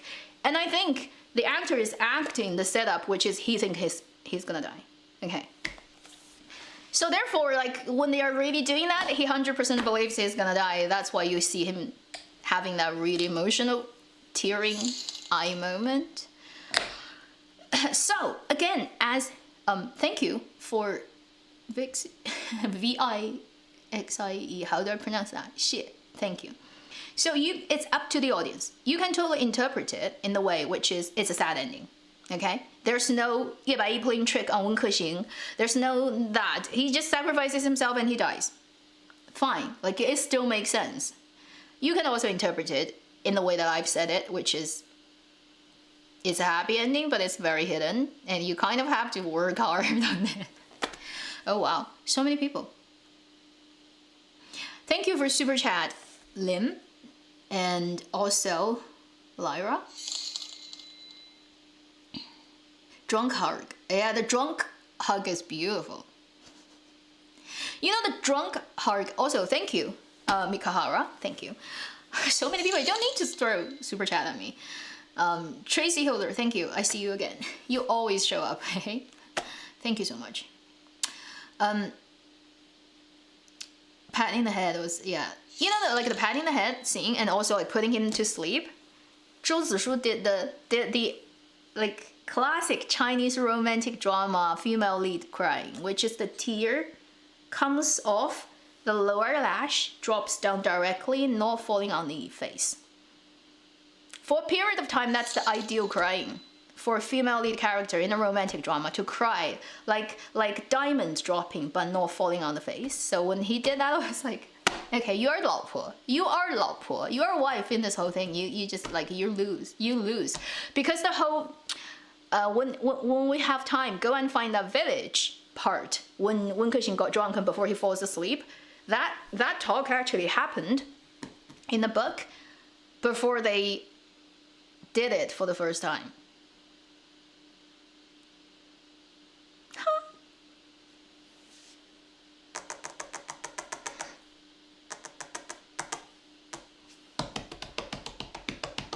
If you read the book, you know. Those two, like when they had that conversation, when Kexin said, right, I want to go and find where my parents' bodies are, that old village, we're gonna make a grave. That is before 作揖.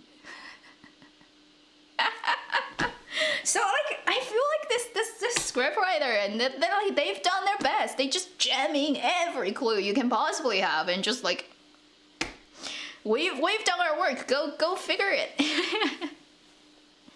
So that scene is really nice too. So, like I said, although episode 31, 32 had a lot of problems and the logic doesn't quite work, the entire I have to fool him, he cannot know that I do it for this big plan, doesn't make sense, I'm still happy with what I get. I'm really, really grateful. Really.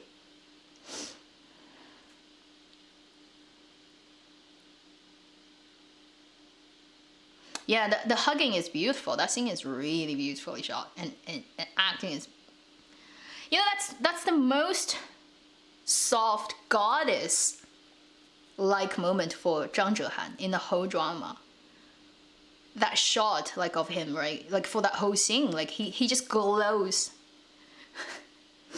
with this holy light of a goddess. And it's so weird, right? He's a guy and in real life he's just like muscle man, sports genius, and so straight, man, straight. But like in this drama, 老婆 everybody's on 老婆10年硬汉无人知，一朝老婆天下闻. Okay, this now goes on 热搜, goes on Chinese trending for this one line. It's like he's being a tough guy for 10 years, nobody knows, and then for one day he becomes wife, everyone knows. Thank you, Tin, for your super chat.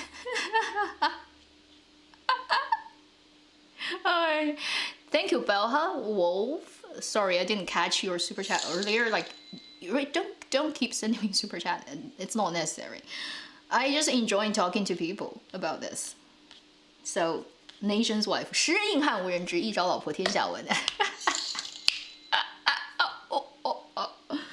It's just weird, right? Like, I have to say the producer is like, she has like 眼光 as sharp and as sensitive as knives. How did she manage to figure out this guy is gonna look good as Zhou Zishu and it's gonna play him well?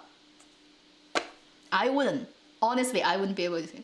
Because I know what Zhang Zhehan looks like in his previous period dramas.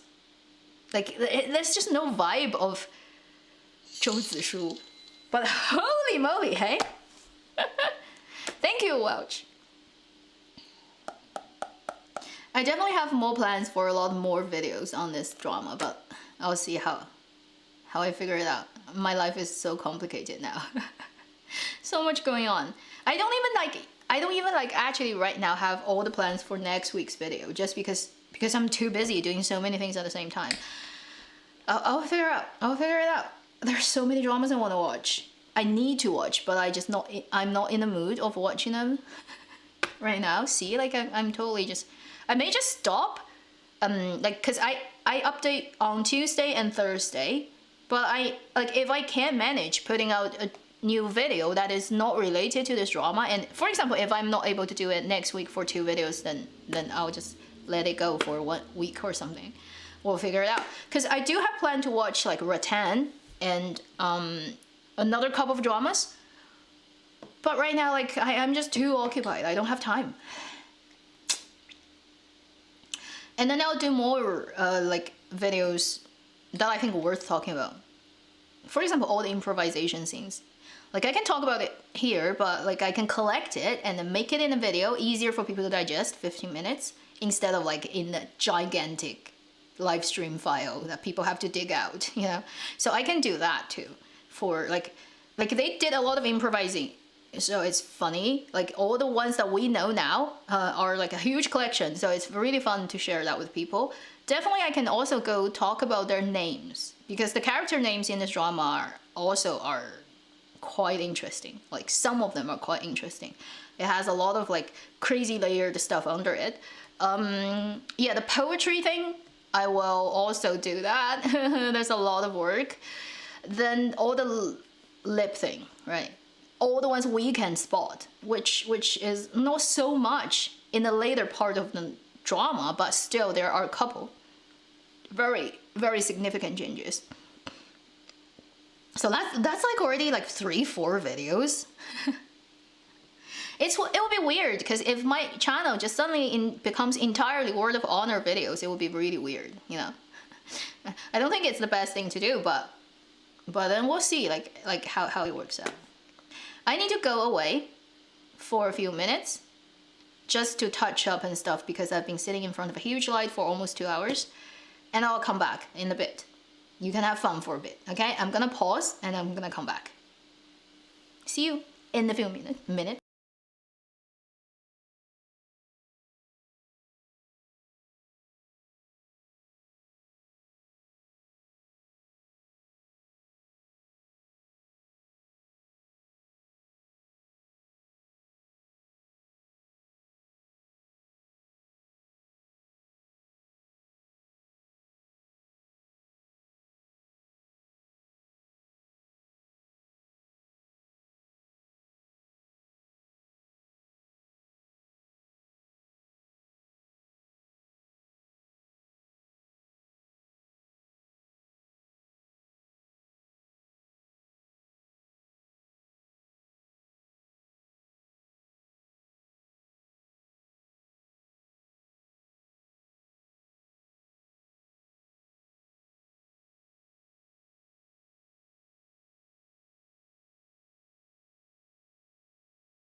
I'm back. Okay. Anything else we need to talk about today? Like today is really intense, although it's not yet 2 hours, but like we've said so much, or I've said so much, okay? You've typed so much. You've typed so much and I've talked too much. Ugh. Tell us what is rating. I think it's still like 8 point something, I didn't check, but I don't care. Honestly, like I don't care how Douban gives it rating.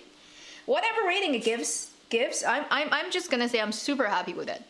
But then like honestly telling like this drama is not a 3 gold mines drama because it still lacks in places, like it's really poor first. So look at the CGI, look at like copy paste people in the scene. It's so ridiculous, right? It's just like really low budget, so it's not a 3 gold mine drama.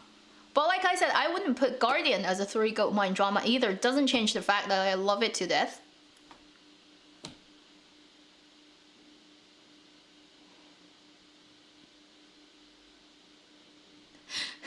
Welch, thank you for super chat. Immortality, holy shit, yeah. I feel so stressed. It's like immortality is coming on the horizon and I was like, I don't have time. I haven't even figured out all the things I want to talk about but Word of Honor, and you throw me another sorry about the word. Freaking, okay? BL dramas is like, how am I supposed to deal with that? Like, I'm gonna go like explode. I've already lost like how many hours of sleep in March? I don't think I can do another like this for April, for another drama. I'll be dead. Okay, I'll be dead. So withdrawal.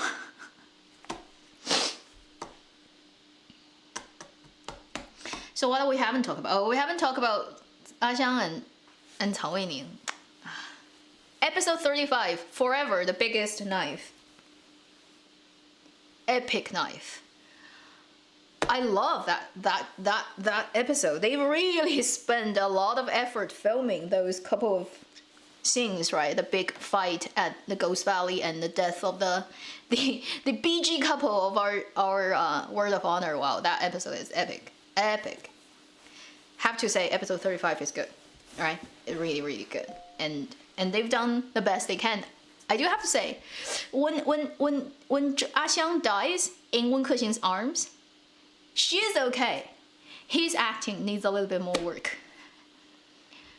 Like the emotion part of him, right, is not 100% there. I feel like for some reason, Gong Jun's crying and Gong Jun's emotional high point only works well when he's in front of zhang zhehan. When he's like exploding in front of his wife, it's beautiful. When he's exploding in front of a girl, there's a seal on his acting. Because Xiang's performance is really good. Gong Jun's performance in that moment is like, you are pushing it, okay? You're so pushing it, but you're not there yet. I can tell that, like it's just like when he cries, it's okay. What I expect, right? Wen Kexing at the moment when Xiang dies, it is the moment that he snaps, right? He really just snaps, because this person to him is a part of him, the only good part of him that he's gotten for the entirety of his after his parents' death to that point. This is the representation. She's symbolically the last good bit of him. But obviously, there's also the years and years of love they've had for each other. They've built up. Like, this is like not just simply an adopted kid that he has, or a sister or servant. This is also psychologically a part of him, and he has put all the good things in this. Like, she represents the last bit of humanity that he has. So like when she dies, it would be like catastrophic for him. And I expect total like lose control of all the emotional, like all the facial expression. It should just go explosion. Like Like when Zhou Ye playing the crazy Xiang, when she drags that huge sword and try to cut this old guy down, she goes crazy with her facial expression, which I just really appreciate for a young actress who is known to be really pretty, to just let it go. She totally just let it go. She looks so ugly, like a crazy person, but it's so right for her role to totally just lose it and looking like a monster. But it's what we expect Gu Xiang would be like. And therefore, like, that really sells. So even though she goes ugly, animal-like, it's so good. So actually for Wen Kexing, it is also his losing it moment. So you see, like, Gong Jun's acting is still, like, not breaking through that last layer of, like, just let it go. He needs to be ugly crying, right? He needs to be shattered in that moment. But his performance is not yet there for that moment. I wouldn't say it's selling it. But then he's done such a good job for for most of the other parts of the drama. I don't complain anymore. It's not perfect, and I think neither Gong Jun nor Zhang Zhehan are masters of acting in Chinese dramaland.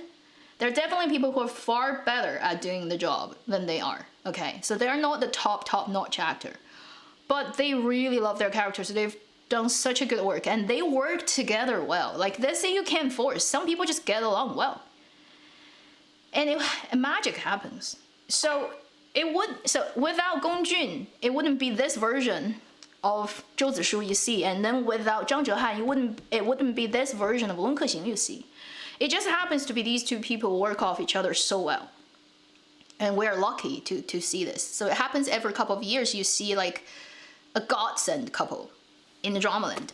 Like, you separate them and they don't work that well in their individual stuff, but when they come together, it's just like synergy. So like when Gong Jun is with Zhou Ye, right? Like, it doesn't quite work anymore. He suddenly just, his cry just looks really weird. Like, it doesn't quite work. But when he's sat in front of Zhang Zhehan, it's just so selling it. Whether it's the last scene in the treasure cave before he closes his eyes and his hair is already white, like he said, that line is so beautiful.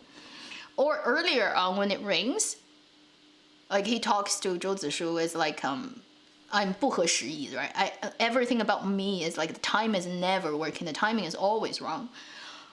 Or like any other moments, really, like really emotional moments between them, it just works really well. But changing the opposition, changing the other person on the other end of the camera, it just doesn't quite work. So,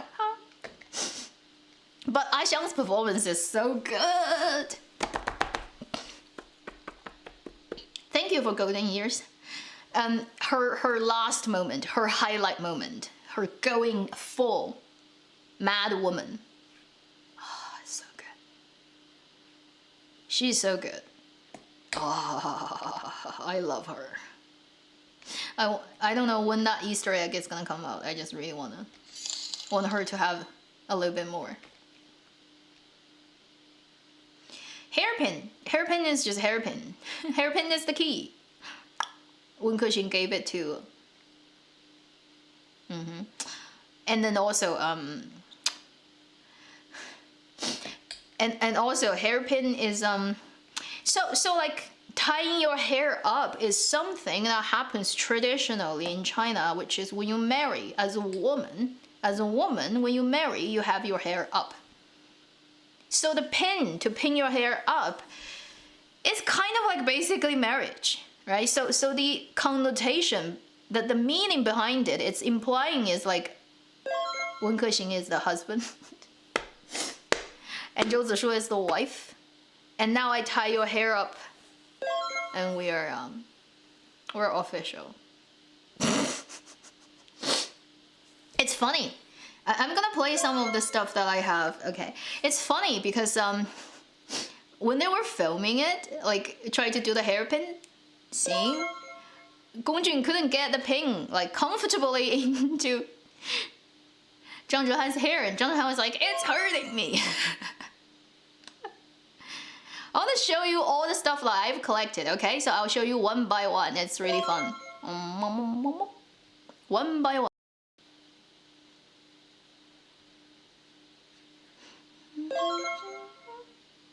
So this is on the screen while we're talking. This is when they were shooting the 27 Ye attacking scene, and see how Zhang Zhehan, right, changing from his working moment of being happy and then to his drama moment of being absolutely intense. It's really cute. You can watch it on the screen while we talk.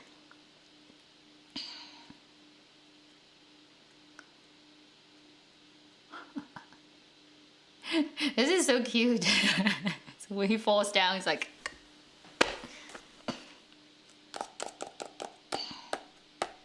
Actors and magic. When they shot this was midsummer, super hot. Like what I'm wearing right now, I have like 3 layers, but it's like good temperature at home. If it's like 38 degrees outside, like just by wearing this, I'd be dead. But they wear even more. They even have a wig on them. Like how do you survive that? It's just so incredible. Okay, so that's one. I'm gonna just changing those videos on the screen to let you see the stuff that I've collected. Some of that you probably have already seen. Social media these days, right? Everything is there. Some maybe not. It doesn't matter. I'm just gonna share it with people. Okay. Guess I'll just make it bigger. I don't know if this is the first version they shot, or maybe it's on the reshoot day, right? They're just rehearsing because you can see his cape is still on him. His cape is still on him, but like in the final version, the cape is on the ground. Oh, they're so perfect. Oh my god.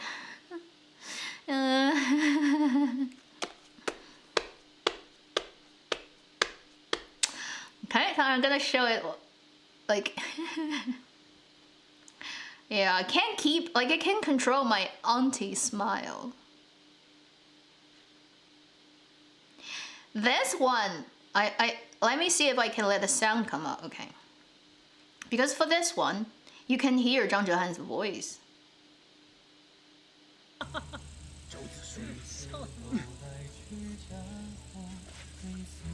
He's so loud. Okay, whether I can move this thing a little bit more. Yeah.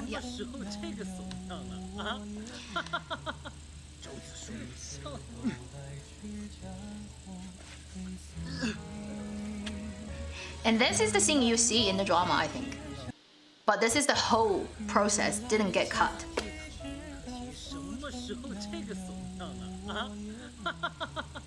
Thank you, Rebecca. Thank you.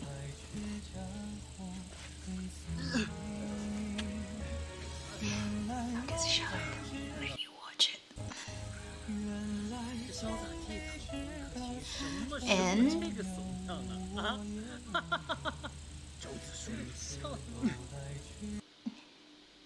And for this scene, okay, I would say, it's good that they dubbed it because at this point, Zhou Zishu would be so weak, and Zhang Zhehan sounds like stamina so strong. The voice comes from the lower part of his belly. It's like ha ha ha ha ha ha. It's like, okay, that is a little bit too much, but it doesn't quite make sense, right? So I think it's a good idea that they did that. This is cute. This is cute. You have to see this. The umbrella is just so cute.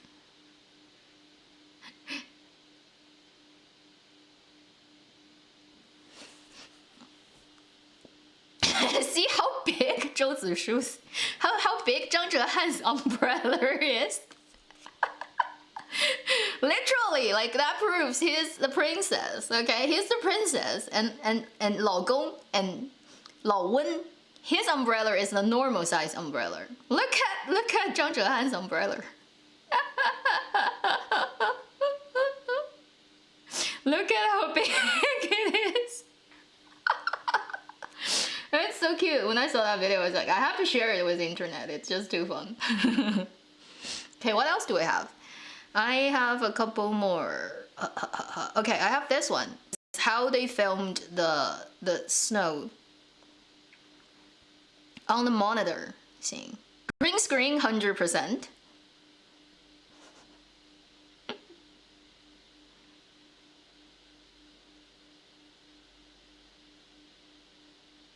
White hair is so good. Oh. Look at their stares, like how long they hold that gaze. It's like, come on, you two.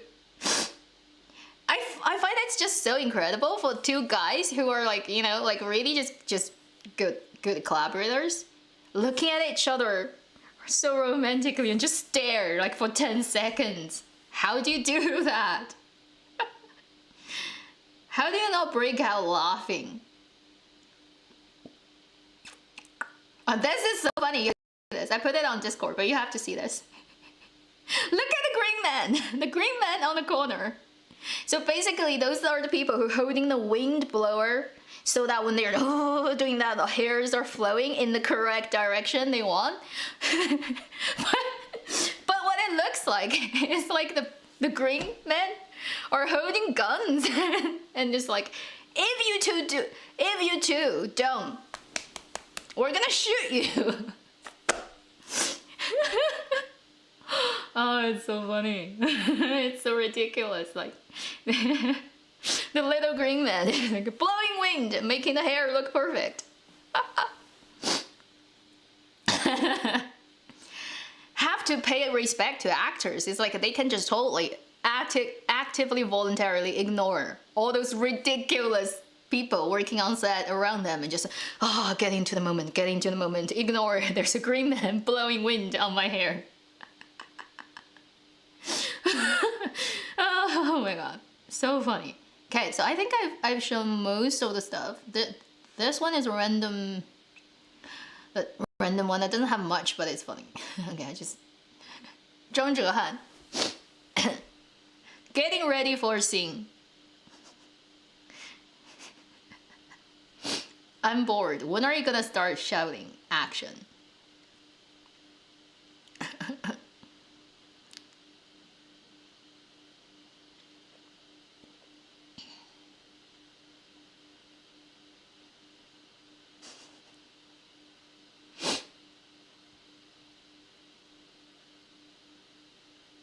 Okay, let's see if I can put the sound on, okay?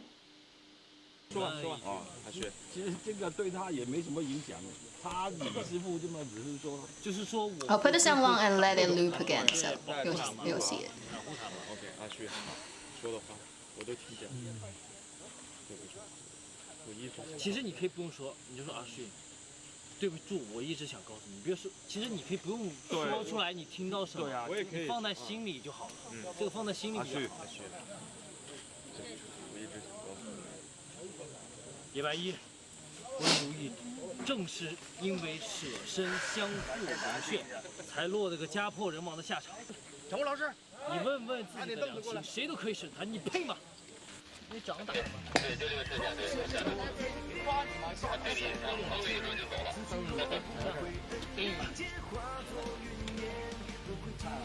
对对。好嘞。来，阿旭，来备，1、2、3。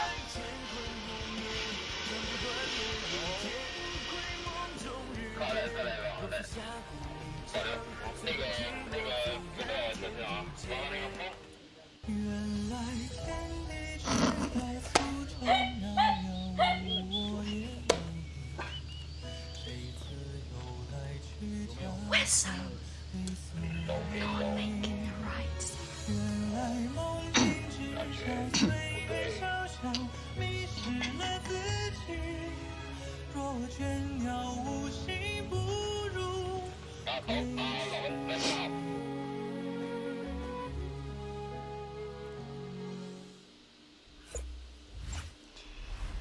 like see how ridiculous basically like acting is it's just pretending, right? So it's so much pretending and just looks so ridiculous. Also I have this one that I love. Okay.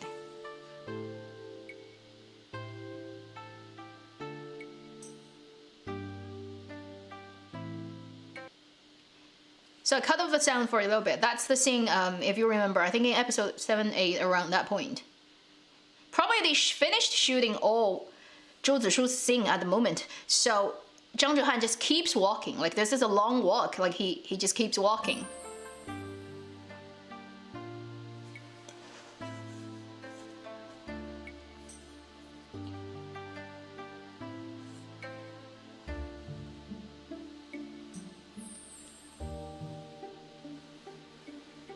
This one is beautiful.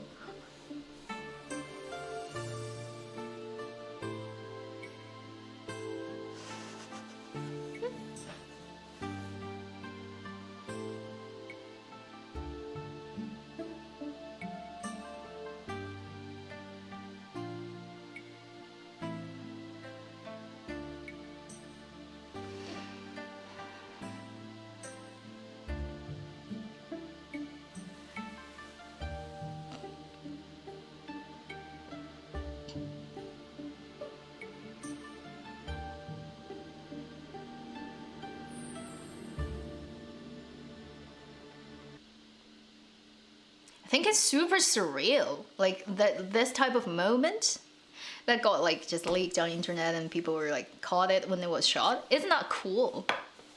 There are more, like a lot of stuff. Youku probably put them out mostly on the on their official channel, but then there are a lot of stuff that people shot when they shot the drama, so they're leaking it out here and there. It's just cute. There's so much cute stuff. The good thing about the drama getting really popular is that once it gets popular, people would just keep chucking stuff on the internet or whatever they have secretly hidden on their phone. They're just gonna throw it on the internet and we're gonna dig out more and more stuff, which is just so much fun. Okay, so I have pretty much said everything I think I'm planning to say today. What else do people want to know? Or I don't think I can help anybody with anything anymore. I pretty much said everything. And, oh, and the funny part of the when they're at the treasure cave and they finally figure out what is the secret that will make the ring of whoever a power continue forever, which is just so ridiculous. It's just farming properly. Farming properly is the secret of making sure your power stays forever. This is so Chinese, okay? This is so Chinese. It is the sort of farming agricultural culture's root. And it's actually very true because Chinese culture is not based on commerce, not like the ocean kind of based culture, which is the major Western culture's origin. Really thinking about that, it's trade, and it's exploring outside where you are, and also including a lot of exploitation. Let's be honest. Whereas traditional Chinese culture is very mainland culture. It's very grounded with growing stuff. So like the culture entirely is like about fascinated about growing stuff. So I think that makes a lot of sense. Do you remember like last year, I think in December, when China sent the robot to moon and for the first time grabbed some moonland soil and put it back, like brought it back to Earth? It's so funny that on Chinese internet, the only person who, like the only thing the general public cares about is whether that soil can be used to grow vegetables. And when they found out that because it doesn't have any because it's all made with, oh, what's the word? I lost it. And my brain is not working. Anyway, basically the soil doesn't contain any like bacteria, any whatever matter. Suddenly lost the word for it. So it couldn't grow anything. So the soil on the moon cannot be used for agricultural purpose. Organic matter, yes, that's the word. People are so disappointed. And that's the only thing the public cares. It's so funny, like people just care whether we can grow stuff out of that. And if we can't, well, the moon doesn't have any meaning for us. It's like, okay, bye. I don't care anymore. If you can't grow stuff, what's the point of what's the use of you? Bye-bye, moon. It's just so funny. But it's very Chinese, okay? It's very Chinese. Because like, when the 齐名要术, right? When Zhou Zishu grabbed that book, blow the dust off it and say, 齐名要术. I know, like, at that moment, I know, oh, they're playing that Gong. They're playing that. I just love this scriptwriter. She's just so... She jams in a holy crazy amount of special meaning into everything. Also, this drama has a lot of Buddhism reference, like a crazy amount. I don't have time to talk about all of that, but so the good thing about this drama is, on the surface, you can just look at it as a wuxia / BL drama that is not perfect. It even has logical plot holes, right? But you want to dig deeper, right? You'll find actually everything they talk about has a second layer of meaning. It's just up to you whether you want to go as far as, because it can go to a lot of really, really complicated stuff. But at least it means like when they lay the groundwork for this adaptation, it allows it to have the content that's rich enough to be able to get all kinds of interpretations in. And it depends on how the audience want to read it, judging like based on your own, for example, education background, what you've read and what you think it refers to, infers, whatever. It's just like from different perspective and different people, they can read so much out of this drama's lines and certain references, symbols. It looks like it definitely is something that has gone through a lot of work, and it could only happen with the fact that it's written by one person. I mean, she did a lot of rework for sure, and then definitely get influenced by producers and stuff, adding things in, taking things out, what we do. So it's not her own work, but the good thing is it's all in her head. It's in one person's head, therefore it's possible to do all kinds of complicated maneuver within the plot and within the lines. If it's like the shit scripts like Legend of Fei, which is written by like a dozen people, okay, who are pretty much all ghostwriters, let's just be honest, then this would not happen.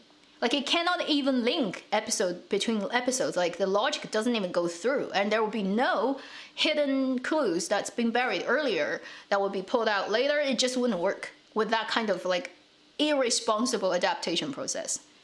So with this drama, it's lucky that they had one person taking care of the whole thing in the writing process, and she is pretty good. Like she's not the best, okay? She still makes mistakes, and then because this is a low budget production, some of the compromises happens. We never will find out what exactly played into what, resulting in what. But we have to be thankful for like she actually got this job, not any irresponsible person. And it's so funny that this is the drama nobody expected it's gonna do well in any way before it aired. Not the BL drama watchers, not the adaptation interested people, not industry people, not probably Youku itself, the platform itself. Youku's script as a character is getting something that they don't know is gonna explode, and it will explode. Guardian. Back in 2018, Guardian is something like that. Nobody think it's gonna do anything, go anywhere. It's just a one pathetically low budget web drama. And it opened a new era of BL land. How incredible. And this time, right? This time, I still remember 222 is the day this drama aired. And on the first day, it threw out 4 episodes, I think. And there's one person on my social media feed I follow, and she's already like fallen. And I was like, honestly, are you just too starved?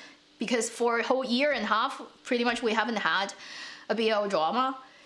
I watched the 4 episodes. I was like, it's meh.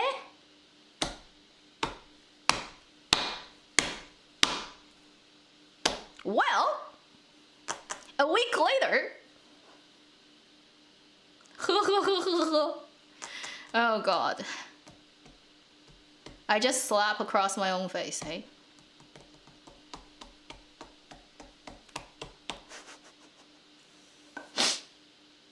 I love life.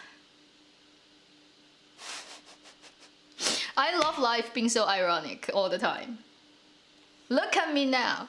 So from pretty much March 3rd, 2nd, 3rd, around that time, I started to 上头了. So it's been 20 days, over 20 days. And I tell you what happened to is every night when I sleep, everything in my head is this drama. I don't dream about anything else. It's either the music is playing, or some of the scenes are playing, or some of the characters are speaking some lines in my head. And everything I can remember is related to this drama. And then, during these 20 days, I pretty much only sleep 4 to 5 hours every day. I take a nap during the day because I'm too tired. But when I'm sleeping at night, I wake up at 3 o'clock, 4 o'clock, 5 o'clock. I can't help. It just wakes me up in the middle of the night. So I go to sleep, I fall asleep for 4 hours, and I will wake up. I don't know why. And then I can't fall back to sleep, and then I have to struggle for a bit, and then probably sleep for another hour or two. So like my sleep schedule is like effed up. So many people are not having a normal sleeping schedule because of this drama. So weird, hey. It definitely has something to do with drama itself, but I'm pretty sure astrology can explain something. You need the big heavenly body to be working to make everybody reacting in the same way. It's just like so weird. And it's a totally different feel. Okay, so when I think back on summer 2018 when I had Guardian, that wave of a crazy happening to me.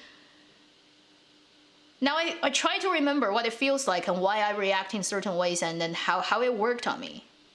It's different. So this time is also very strong, but it's in a very different way, and I can't quite explain it by words. It's like, what is the different element in it? But it's very different, but it's also very enjoyable. I don't think I'm gonna like do as much as what I've done for Guardian in terms of like fan art and fan stuff, because I read a book for Guardian. I photoshopped like freaking 8,000 images. Yeah, 8,000. Yeah. Color grading 8,000 images is not a human normal thing, okay? And I did like 12 edits. What else did I do? I can't even remember, like there's just too much I've done. I don't think I'm gonna do that much for this drama. Don't see like how that can be done.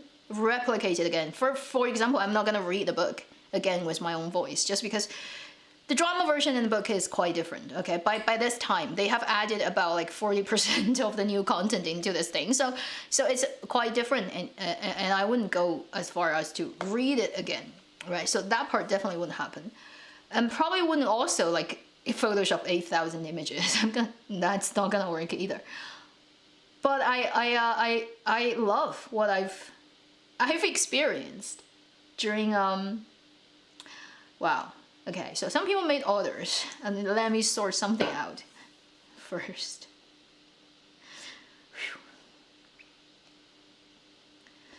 Yeah, so I don't know, like how long I'm gonna keep this sort of energy, but you know, I'll have fun while it lasts, really.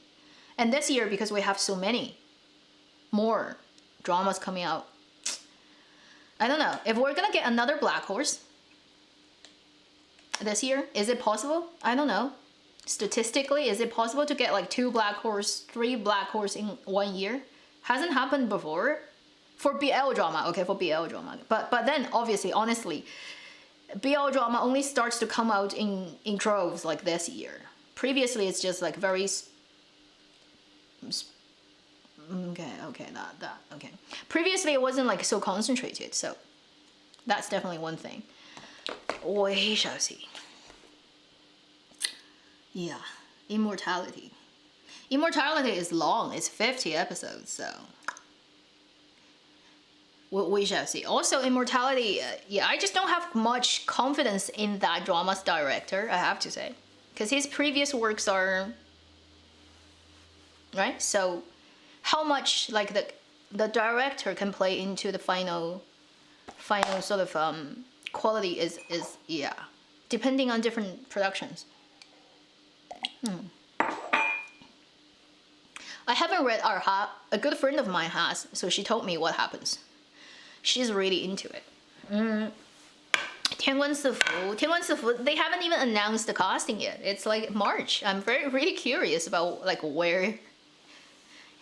杀破狼 has been rumored that it will come out in May, but now it's been rumored Immortality comes out in middle of April, so earliest would be end of May for 杀破狼 to come out. But I don't know, because it's leading to summer. Pretty much from June to like Chinese National Day. It would be the slot where most of the period dramas wouldn't be able to air. We are getting into the celebrating for the 100-year anniversary thing. So I don't know 杀破狼 if 杀破狼 has time to come out. because both of them are Tencent dramas. So Tencent wouldn't run them into each other, right? They wouldn't run a BL and a BL into each other. That would be stupid. So they would run one and then run the other. Whether you can still come in at that point. Oh, there's one thing I want to share is like I got in contact with one person who is in Youku. And from what they told me is the reason they started the go ahead, like you can, starting from episode 19, you pay extra money and you see it before you know the other people, they do the 超前点播 thing. The reason they did it is not because it gets them more money, which it does, right? You cannot say it doesn't. But that little bit of extra income doesn't really create a huge difference to the deficit of Youku anyway. So it doesn't, it's like pouring a cup of water on a burning house that just doesn't change much. They told me the reason they did it is because the drama is heating up too quickly. Because it was airing daily, one episode. So everybody is chasing it like crazy and there are so many 名场面, right? Famous moment, what we call like highlight moment. And it's heating up too fast. And they're worried that people's overinterpretation, people's like crazy lip reading, because it's just started to go on internet like crazy, is gonna cause problem. Because although it passed censorship, if they start to dance too crazily and people start to go too high, right, there's a possibility of this drama won't be able to air till the end and it's gonna run into problems like Addicted, which is it got taken down before it finishes. So they have to weigh between whether we keep letting the heat grow and explode or we intentionally do something which is creating this unsynced time for watchers, for viewers. Once you create that, the discussion rate of this drama will naturally drop because people are no longer on the same pace. Therefore, we can preventing explosion. It's a very common device that dramas do. It's not the first time it's been done. And they did it mostly because they're too scared. Because they said like the team that's like being responsible for this project on their platform are losing sleep every day. They're so anxious every day. They're so worried. They're like, shit! People lip read us. Shit! They figured out what was actually in there. Shit! They actually went and find voice dubber to dub the actual lines.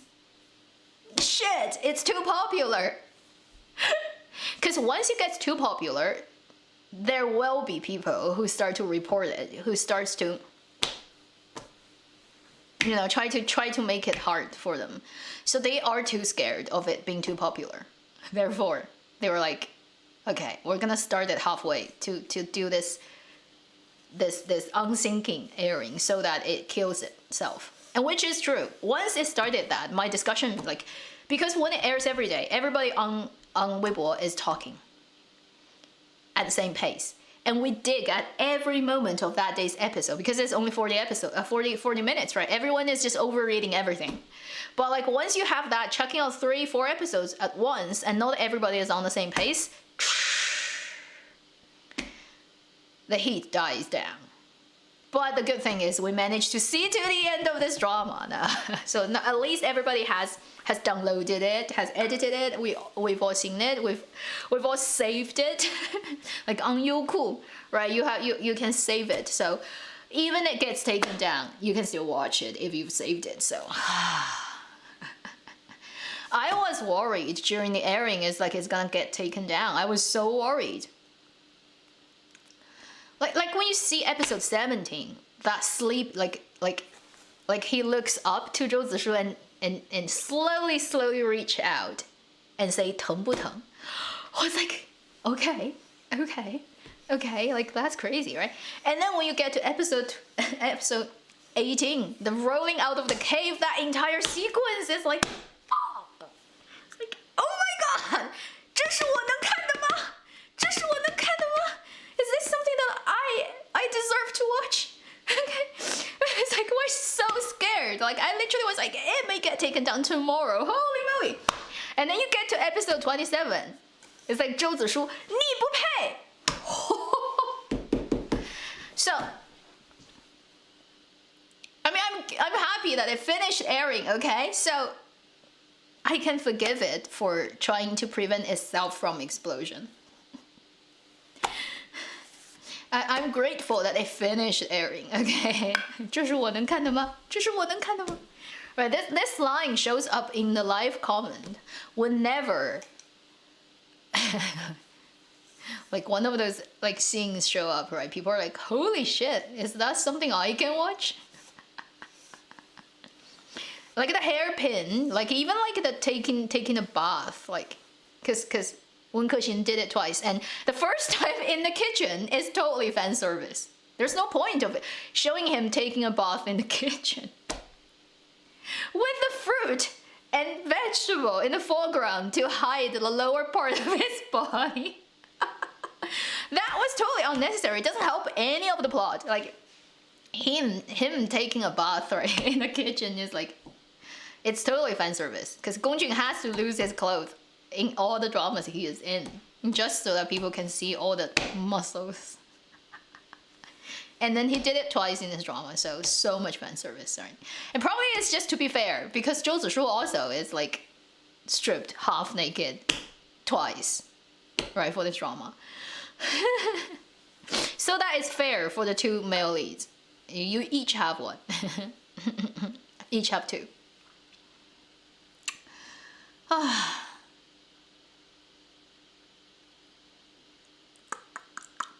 What else?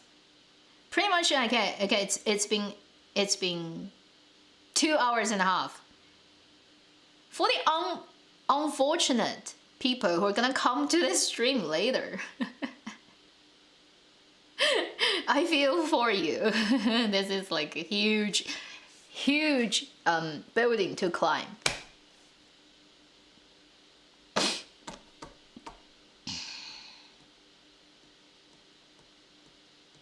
Okay, so I'm gonna go off in 5 probably minutes. Thank you for joining me. The 1,151 people that's showing up on my end now. You probably are like midnight somewhere in this world, and you're still up. I've said everything I can say, really. Scorpion King, good actor. I think he's the original actor for Wen Kexin. Originally, he was supposed to play Gong Jun's role, but this actor is very clever. He's previously a voice actor. Okay, he's a voice actor. So all the lines in this drama are dubbed by himself, his own lines. He's really good. You can tell like his emotion and his like dictation is very good. But he later changed into acting in front of the camera. And I think the original Wen Kexin is him. But the good thing about this actor is he knows this is not his role. So he told the producer himself, is like, I should play Scorpion King. I shouldn't be playing Wen Kexin. Wen Kexin is not my role. It wouldn't work well. I want to play Scorpion King. That's the role I want. So for an actor to voluntarily saying, I don't want to play a lead role, I want to play a supporting role because this is the role I want. I'm like, clear-headed person, right? And he understands it because if he's not suitable for the role, if he plays it, it's not going to be successful. And so nobody's going to benefit from that, anything. Might as well play something that he knows I have a grasp of it and I know I'm going to make an impression. That's very clear-headed person. Like this is definitely somebody who knows acting and knows his boundaries and limits and knows what he can do well. And he understands for a good story, it's not everybody fighting for the top position that will make it good. It is everybody finding the perfect position for themselves that will make it good. And the guy who played his Yifu, Wang Ruolin, the actor, he's so funny. He's the funniest person in the whole thing. If you watch, like if you follow his social media, right? At the beginning of this drama, he's like, I am acting in the wuxia drama. This is a jianghu world drama. And like, I'm like the, And at the end of the airing, he sends out this Weibo post. And he's he's so saying the love between the adoptive father and the son, and like it's so funny. Go and read that post. Is and everybody on social media replying to him is like 王老师你打不过他们就加入他们. So it's like his name is Wang, right? That's his surname. And everybody is like teacher Wang, which is calling an older person, right, in China being respectful. It's like teacher Wang. You finally figured out when you cannot fight somebody, when you cannot win, which is win the BL fans and win the girls who are crazy about your weird grooming relationship with your adopted son, then you join them. So when you cannot win, you join them. And they were like, Wang Laoshi, you finally came around. You finally accepted your fate. Which is, you and your son is a couple, okay?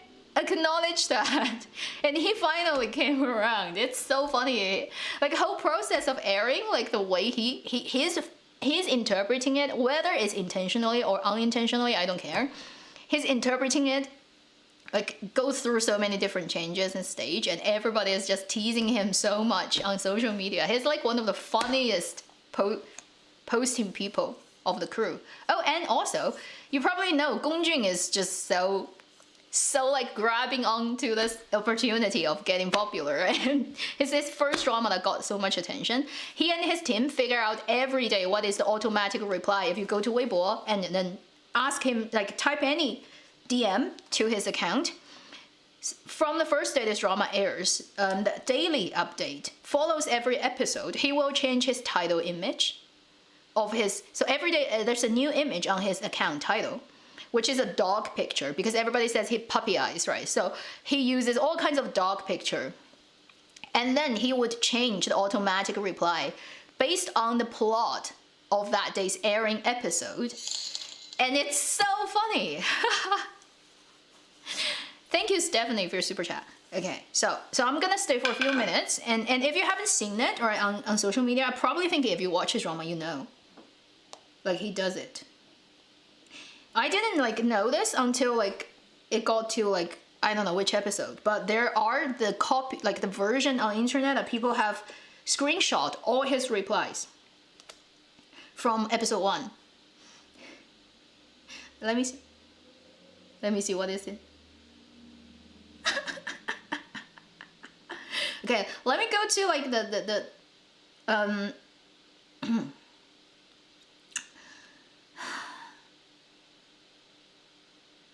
okay, so this is the image he has for, if you haven't seen it, okay. This is the image he has for the episode when 26, I think, when the book got leaked, and everybody knows what he looks like. And on this image, he says, my exceptional appearance is hard to replicate, okay? And on the next day, 27, this is his 27, I cannot take this kind of okay. Oops. Okay, it's jumping off. Okay, anyway. Let me see. This is the episode 28 when they had the Chinese New Year dinner. The chef dog. This is the one afterwards when he remembers that Zhao Jing is his enemy, and then he didn't manage to save Han Ying. And he says, like, have you experienced the desperation? This is episode 30 or 31. It's like, I'm a good person, but I'm really, really nasty. Oh, this is the one that he falls down the cliff. Episode 32 is like, I think I can still be rescued. And this is the episode 34 when they're preparing for the wedding. I mean, he's just so cute. He's just changing the image every day so that it follows. So that follows the plot, and then his automatic reply are all here every day, and he will change like what it says. It's like, let me pick one. Like I can tell. For example, I asked on the 9th, I said, what kind of like words you have for today? And he said, I'm in the cave, the signal is weak. That's the week, like that's when they are in the 19 to 21, when they're in the cave one. And then and then the next episode, when Zhou Zishu find out who he is, his answering is like, I can't hide it anymore. And then the day, like episode 23, when he like the blood scene, right? He's like 真气到吐血, really so angry that I just blood.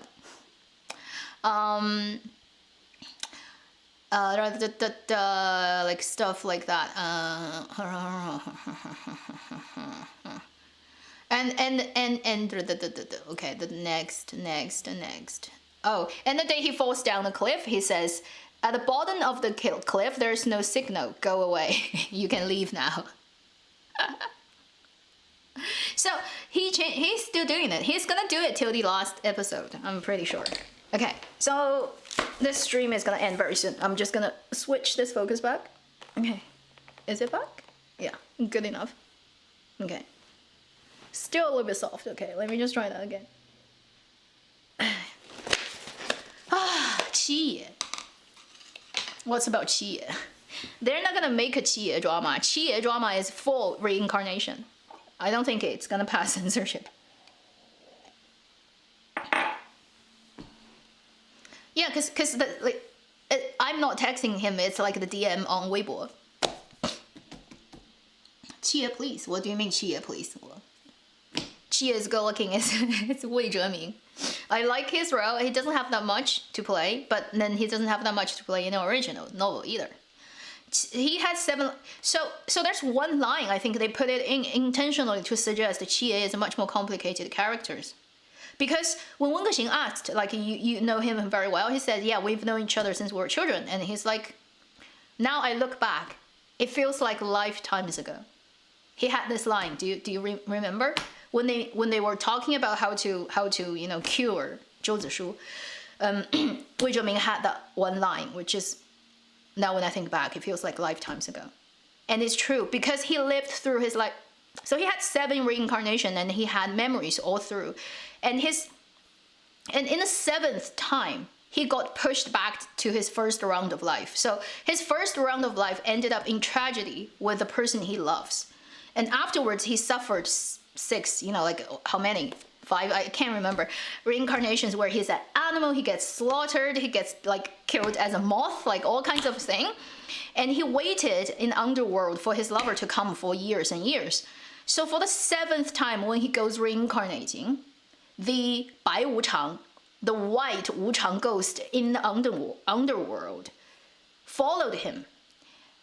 And the reason being that he actually has some kind of destined fate with him. So and he actually owed him something. Bai Wuchang made a mistake that caused Qie's first lifetime to have that sad ending. Therefore, Bai Wuchang feels, I have to pay you back. So in the 7th lifetime, he goes with him. And with his power, he put Qie back into his first lifetime so he can relive it and then correct all the things that are mistakes and that he thinks is, like, he could have a good ending, he didn't. So Bai Wuchang, the ghost, white Wuchang, did that. But so basically, it is suggesting 天涯客 or 山河令, the story timeline, is the 2nd time around when Qie lived through his life. So that's why he's saying feels like lifetimes ago, because he already lived a life but didn't end up in a good ending. In that life, he knew Zhou Zishu. It's the first round of his life. and then this time, as you see in 山河令, is Qie's relived but his 7th reincarnation. And this time, he found a different person he loves, which is Da Wu, which is the reincarnation of Bai Wuchang. It's so funny. Thank you for Bliss Beauty. So I think that's Qie's story. I love the fact that the scriptwriter put a little bit into that. What do you mean, do not go to sleep? It's day. Can you see outside? yeah, so like, it's cute, right? The author definitely knows what's going on, and she basically is saying 景北院 this time around is the 7th time 景北院.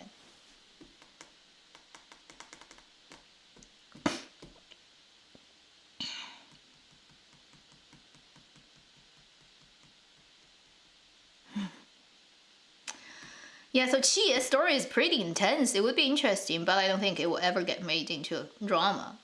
Not anytime soon, just because it's full reincarnation story. How do you figure that out? Like, how do you work around somebody writing a script like Joy of Life? Like, it wouldn't work. So okay, so that should be the ending of this stream. It's just crazy now. It's getting close to 3 hours.